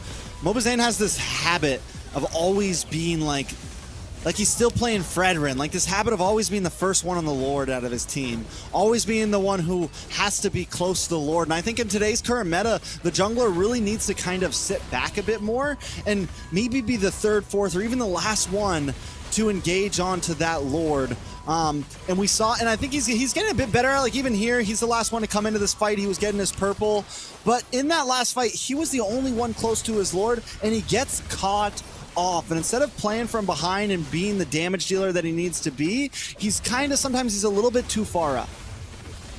Yeah, well, that kind of has to do with some of the picks that he favors. Roger does not have the same kind of capabilities as using a Ling to use that Finch pose to get in, get the retreat, get out. Roger has one way that's going to be able to get in, possibly with that transformation, use the Lycan Pounce or something like that, but it's not necessarily something that can get him in, get the retreat, and get out as well. Once he gets in, he's looking for kills, he's looking for the retreat, he's looking to do something there before he can eventually escape. Most definitely. I mean, and yes, I think this is true. Like, he plays the alphas, he plays the Roger, but there still has to be some space that he needs to start creating. And I don't know if it's just bad habits die hard or what it is, but this isn't like the first time I've seen it. It's to the point where I'm like noticing it, and I pointed out a bit ago, and now he's still kind of paying the price for it.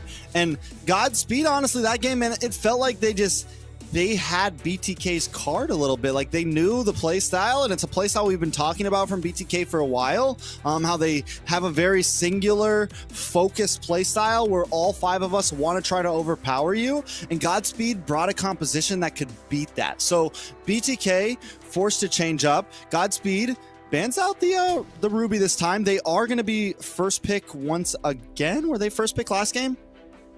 No, they were second pick last game. First pick. So now maybe looking for a trade up.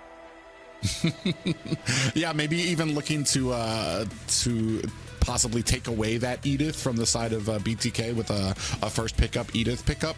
I don't want to say like either of these teams usually tries to favor those assassin first picks. They usually like to get that flexible, you don't know where this pick is going type of situation that BTK have to answer to, rather than getting a pick and then allowing BTK to have some type of counter or reply to it in their next two picks.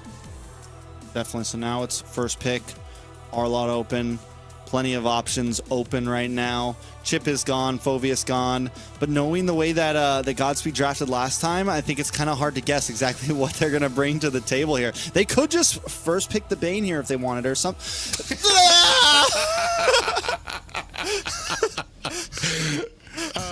You're obviously ahead of me by 5 seconds. We're viewing this. No. Oh man, what a pickup, what a guess. I mean, it worked out for them. Not just that, but it's something that that Zayn usually likes to try to lean on, and they had such success with it. So why change the formula with something when something is actually working for you? I'm like, that one's gonna haunt me right there, man.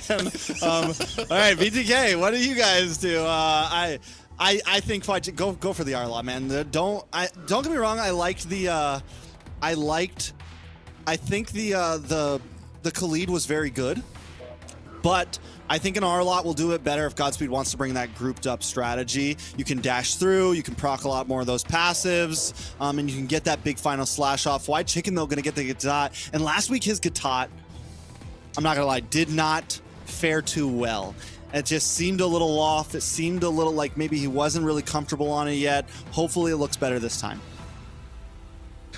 Yeah, and hopefully, especially because right now BTK kind of needs to be able to answer back to Godspeed here.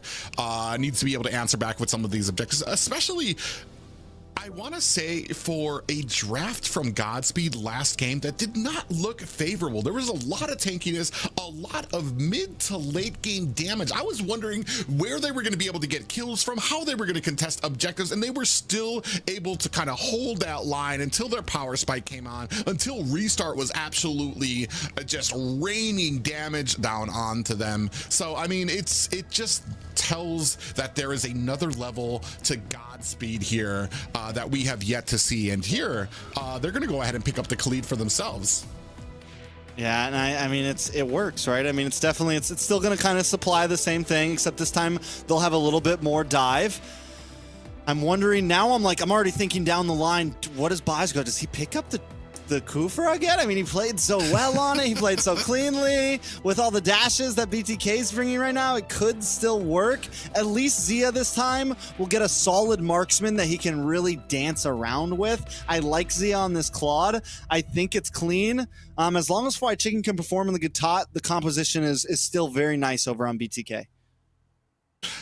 Yeah, and that's going to be the important thing for him, is probably getting him on something that he's comfortable on. The big thing for me is how we're kind of contesting some of these early fights. I do like having the Julian there. You don't need that level 4. Right from level 3, he's going to be coming online and become a menace, especially for people like Restarts, for people like Divine, who might not be able to find escape. Even for Shiro, before he gets that War Axe on the Bane, he's not as tanky or able to escape a lot of damage like you usually like with a lot of these junglers. So it's going to be very important early game for the side of BTK here.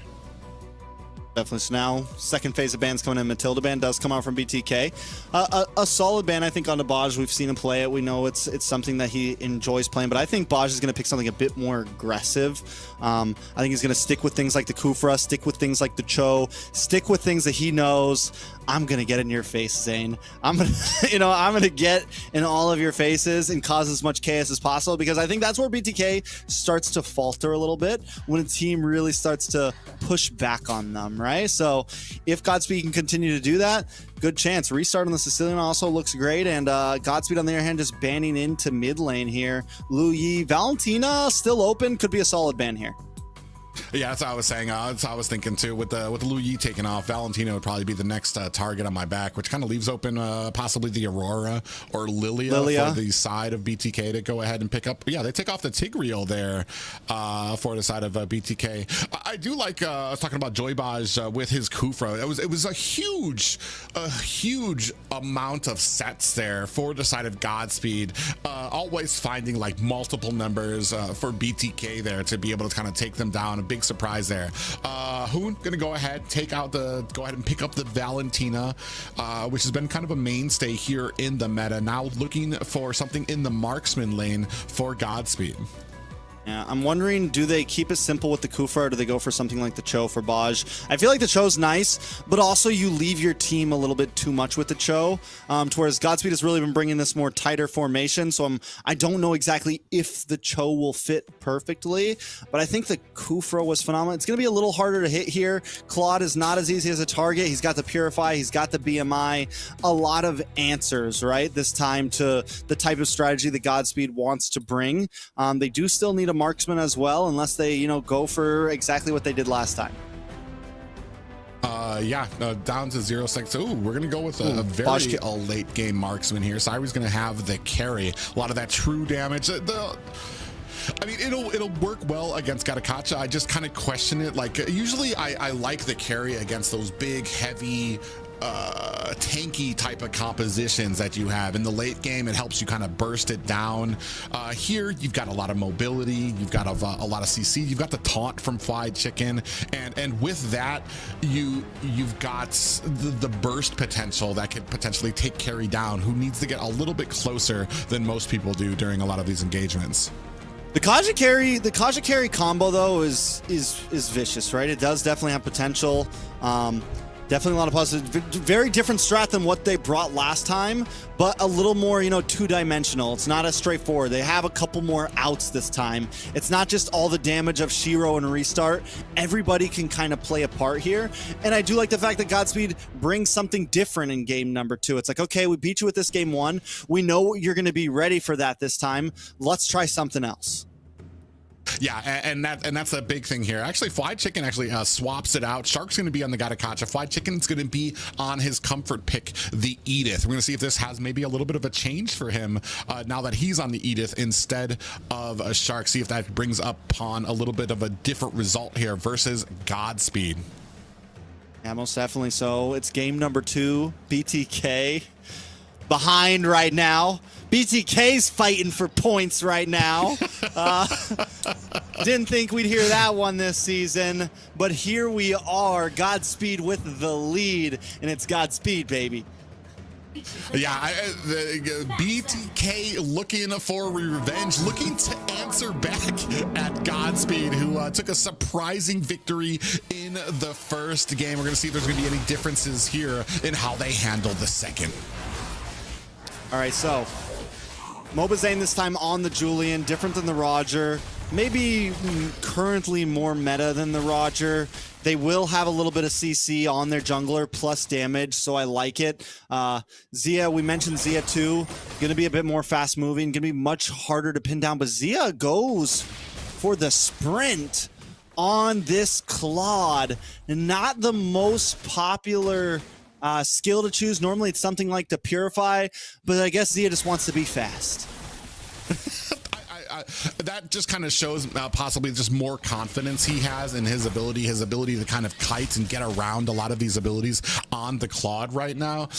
Yeah, because I agree. I think the Purify is kind of like more favored, kind of like, because I think a lot of players just assume eventually their number's going to be up. They're going to get caught, and you're going to need to have that Purify there. We do have a pause going on right now, but I mean, first thing I notice is the clearing potential coming from that Julian. Very quick with Mobazane there. He's already cleared out his orange buff, and I want to say Shiro's still working on his orange. And you know, seeing that sprint on the Claude makes me think that maybe BTK is going to come into this game with a bit more macro orientated, right? Maybe go for split pushes a bit more, especially after seeing the Bane, after seeing the playstyle of Godspeed last time. Even with the slight change up of Kaja and carry, it is still you know, we want to look for team fights. We want to try to get these pickoffs. We want to kind of do the same thing we did last time. So BTK immediately, okay, let's try something different. This time, let's have Zia maybe hover on these off lanes. Have Zia be the one to cover long lane when it's time for Lords, things of that nature, so that Zane can kind of hang out by these objectives. Yeah, it's going to be interesting to see. I want to say both of these, you're looking at both marksmen who kind of do come into a little later, come online, both looking for the Trinity build. I do think that Claude favors a little bit more. He doesn't exactly need 3 items to do a decent amount of damage during team fights and things like that. So, ooh, 4-man down here by Divine, who senses a little bit of a flicker there, gets tossed up, and that is going to be, Divine actually able to flicker back, get his healing on, and that goes an entire gank attempt from BTK.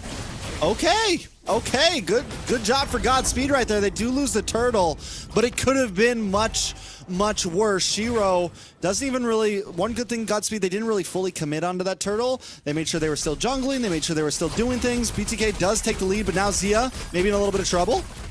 Or pushing them back. Yeah, Zia's going to go ahead and use that Blazing Duet to try to clear out some of the minions, pushing back Joybaj and Sairi. Luckily, he saw the Joybaj was actually level 3, didn't have that Divine Judgment, so there was no fear of him getting pulled into tower there.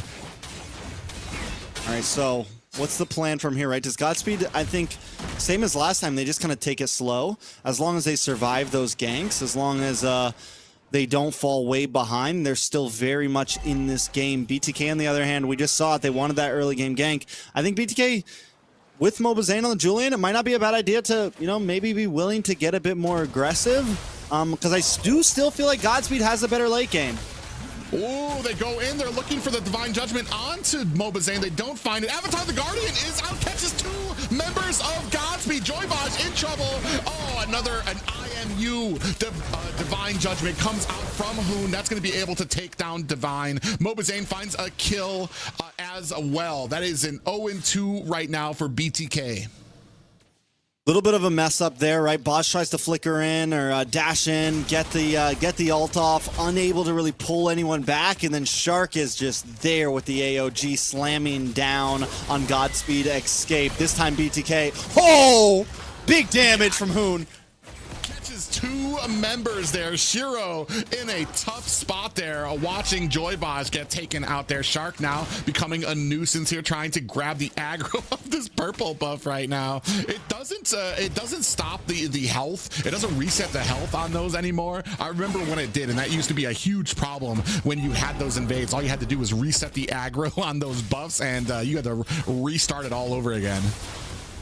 I mean, at this point, the BTK just keep up this aggression, right? I think last time when they had a small lead last time, maybe they should have gone a little bit harder. Maybe they should have pushed in a little bit more.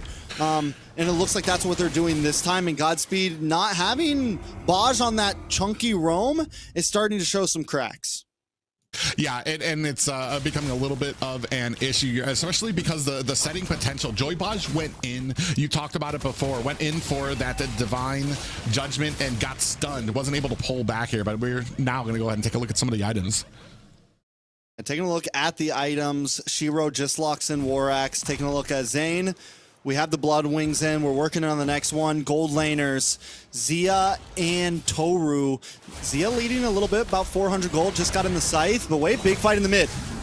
Yeah, big Sandstorm comes out from Divine. Is that going to be enough? A little bit of a CC goes on the BTK. Look at Divine trying to chase down Mobazane. Might have gone a little bit too far. Shark there to fend off the assault. Meanwhile, Zia finds himself a tower. That's the big kicker there, right? BTK loses nothing, Mobazane gets away, but they still find a tower in the top side. Godspeed so much devoted to that fight. BTK takes advantage of it. And Godspeed already starting to kind of hit this big group up, right? 4 members in, and like I said, if Zia can kind of play these off lanes, and BTK is okay with that, BTK can win out in the macro here. Yeah, look at the damage already. Walks into the wrong bush. Mobazane is waiting, finds himself a target, but now it's a sandwich. Divine looking for the stun. Mobazane gets hit with it, and the ultimate coming out from Bane. That might be all. Might be all of it for Zia, who gets taken out by Joybaj just like that. Godspeed turning this around on BT. just like that. And I thought Zayn had himself a clean pick-off. Godspeed are there to answer. Yeah, 2 for 1, and not just any 2 for 1. You get Mobazane, you get Zia, you get the 2 heroes that are kind of scaling right now, and they're going to find a tower in it. So a great come up for Godspeed there, evening out the gold pretty much right before Turtle 2. So this could be a great step in the right direction. Yeah, Divine comes in there, putting a little bit of damage. Fly Chicken finds a pop-up onto 2 members. Not much else. Sairi starting on this turtle. Restart. Oh, we do have the deadly catches out. Shiro able to find the next turtle as well. A tie game right now, despite 2 kills in the up for BTK.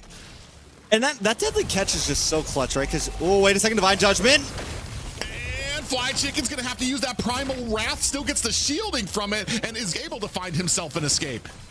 And that's the combo I was talking about, right? The Divine Judgment paired up with the Speedy Light Wheel is essentially a death sentence for anyone right there. A little bit of damage from Zayn, though. Oh, yeah, he's trying to focus on Siren, who gets caught by the Avatar, the Guardian. Mobazane goes down. Shiro finds the kill there on the back end. Shark looking to make them pay, but the running speed from Godspeed as they disengage more than enough to go ahead and find them and escape.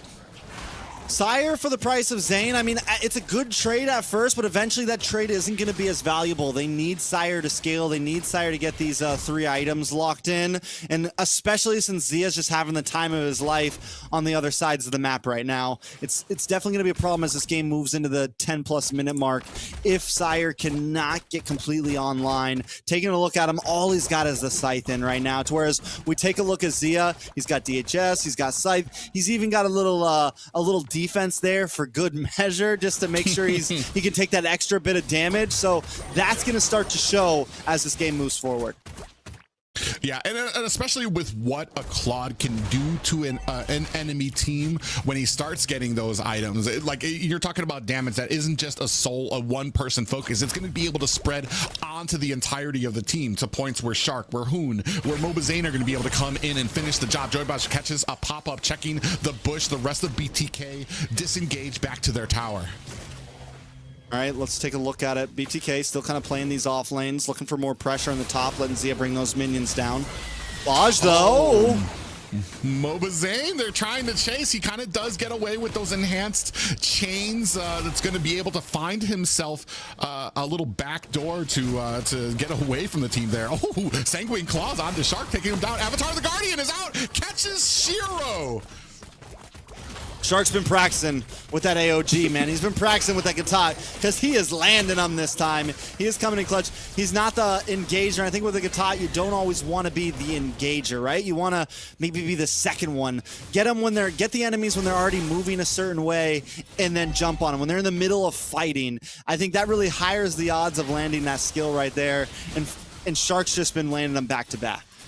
I want to say that you just brought up like the perfect point. That was something I was going to bring up about the Avatar, the Guardian going out, and the difference between Godspeed using it when nobody is attacking the team and BTK using it as like as we talk about that, Divine Judgment goes on, pulls Shark under the tower.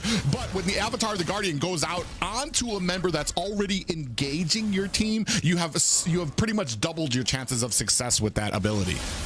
Most definitely. And now Lord crashing down. They should be able to get that tier 2. Godspeed's going to have to step back, right? Unless they get a cheeky pick-off, I don't think there's a whole lot they can do right now. They're biding time. They're waiting for Sire to get online. They're waiting for Restart to get online. And they're waiting for Shiro. I do think they have more damage than they did last game, right? So maybe the online comes a little bit earlier, but that also opens them up to getting pushed in a little bit harder earlier on. Yeah, I want to say when it comes to right now, Restart, I mean, we're at the 10-minute mark, and I want to say Restart is a lot more behind than he was the last game, because I'm seeing him connect with his damage, but it's really not. Oh, Divine Judgment comes out there, catches Mobazane, all the damage onto him. Joybosh does find the final hit there. That's going to be Mobazane down, but still 91 seconds next to the next Lord, so I want to say not too bad for BTK, as they'll still have Mobazane up for the next Lord. Listen, Baj could know that Zia is the biggest threat right now, but he is still going to target Zayn every time, man. I mean, like, it's like, if I can't get Zayn, I'm not engaging right now. And you know, back in the day, we used to say any team that Zayn was on, You bully Zane, the rest of the team starts to crumble, right? You get in Zane's head, and the rest of the team starts to crumble, and that seems to be Baj's strategy right now. Yeah, and actually goes to find itself another Divine Judgment to flicker out by Fly the Chicken. Shiro going to go ahead and put the final touches onto that mid tower, doing a great job trying to macro up for his team. 32K to 34, favor to BTK. All right, Godspeed slowly kind of pushing back. I mean, BTK still has a nice gold lead, but we are starting to see Godspeed output a little more, a little more, a little more. It's looking very reminiscent of game number 1. And I mean, at what point in the clock does that really change? When does it flip for Godspeed? And does BTK still have a chance when they get into late game? I mean, they do have set potential, right, with Shark, and they do have plenty of macro potential with Zia. It just doesn't seem as easy for them as it could be in 5 minutes for Godspeed. Yeah, I mean, right now, 8 seconds on the clock. A good positioning for BTK here, and that's the difference right now for Godspeed and BTK. BTK have a firm position. Godspeed need to force their way in to be able to kind of find an angle, and they already know nobody's near, so they're going to be able to burst this down. It's just Divine there who's going to be taken for a little bit of a ride there with an IMU Divine Judgment. BTK, a very clean take of that Lord. And they haven't, that's the second Lord they've done that to, right? The second Lord they've just bursted down. They haven't been wasting any time with it. I think it's the right move. They're finding those moments when Godspeed is maybe a little bit too far enough on the map, and they know how fast they can burst it down. Taking a look at the items, Zia is almost completely decked out. He's 9.5k gold. He's got his Malefic Roar now after his Trinity, and he's going on to the next one. And then he can just kind of start juggling if he wants to at this point. I'm wondering if he's going to go for Wind of Nature here maybe, and then kind of dance around with that, an Immortality, a Winter Crown, kind of just make himself as, I mean, at that point, Zia's almost impossible to kill unless they get the Divine Judgment onto him. Yeah, and he's about a 2k gold lead over Sairi right now, who is yet to kind of come online, sitting at 0-2 and 3, hasn't been able to find the angles, hasn't been able to get close enough to actually deal out that damage just yet. Lord coming up at the top line. We do have the deadly catch out, but this is going to be the wraps for that top tower. Now starting to put the pressure onto mid, the entirety of BTK. Moving as a group, Joybaj comes in with looking for a Divine Judgment, doesn't land it, unfortunately for him. And now Avatar the Guardian deep into the back line. BTK dived in onto Godspeed, but now look at the tower damage going on to them right now. Mobazane gonna have to use those enhanced chains to find himself an escape. 0-6 to 0-8 in favor of BTK. And Divine hits a beautiful Raging Sandstorm flicker there to stun down onto Mobazane, to stun down onto some of that back line, and that opens up for the rest of the door to secure that kill onto Fly Chicken and secure that kill onto Hoon and gets them all stuck under that tower long enough. So, I mean, everyone on Godspeed, man, has just been kind of stepping up to the plate, and what we thought was possibly going to be a 4-0 is a very even game. Yes, BTK, I mean, they're winning this one. They're taking an inhibitor. Godspeed down to nothing but 2 towers, but there's still a lot of play potential. BTK, I think, needs to wrap things up. There's 38 seconds for this next Lord. They need to make it count. Godspeed, on the other hand, I think needs to think about positioning here and finding a good spot around this Lord before the Lord is up. Yeah, and that's the biggest thing too. You don't want this to start coming down to a 50-50 chance where both teams have max items. You want to finish this while you have the advantage. Right now, BTK, despite some disappointing plays, still have the advantage firmly in their position. Godspeed doing a good job now, starting to set up for this next Lord. All right, so let's see how things turn out. Godspeed does have positioning over this Lord. Shark trying to come in. I mean, I think Zia honestly should just play long lane at this point, man. They shouldn't even try to force this Lord. Play the macro. They have more speed. And you can see Zia kind of like playing with it, like he's moving back, he's coming back in. He's like, do you guys need me? Should I go? We need some decisiveness from him and the team. Yeah, and here's what's going to happen. As soon as he shows himself at this bottom lane, I want to say Godspeed is going to probably look at this as an opportunity to maybe go in. They're still kind of being a little hesitant here. Oh, we have a conceal play well into the back line, led by Joybaj. They don't find anybody on BTK, but they do find themselves some positioning that might actually shock Mobazane or Fly Chicken if they go up there a little too hesitantly. And that's a dangerous spot. Fly Chicken walks right into it. Yeah, we do have the Avatar, the Guardian there. Fly Chicken getting bursted down. Shiro finds the kill there. Shark on the backside as well. Mobazane finds a kill onto Shiro, and restart is down to Zia as well. Finds a second kill there. Down goes Divine. 4 members of Godspeed are down, and just like that, a controlling lead by BTK. They're not even going for the Lord. They're looking to finish this. Yeah, and it's 30 seconds, 20 seconds, 22 seconds on the clock. A bunch of members of BTK and the minions. That should be it. Yeah, Joybaj's not going to be able to do much but watch here, and a decisive reply coming from BTK. All right, so it's 1-1. BTK comes back with a strong win. They come in clean. And they perform well, and they even kind of switch up the strategy a little bit. Zia starts playing the off lanes. Mobazane and Zia kind of play more wide than just being tight with the team. BTK shows that they're more than just a one-dimensional team, I feel like, in that game. Yeah, and even with the advantage there, I want to say the gank coming out from the side of Godspeed there, BTK still able to answer back because the person who was getting ganked was Fried Chicken, has a lot of that tankiness, had the Thunder Belt there, was able to withstand the damage while the rest of his team answered back. They didn't even focus on the Lord.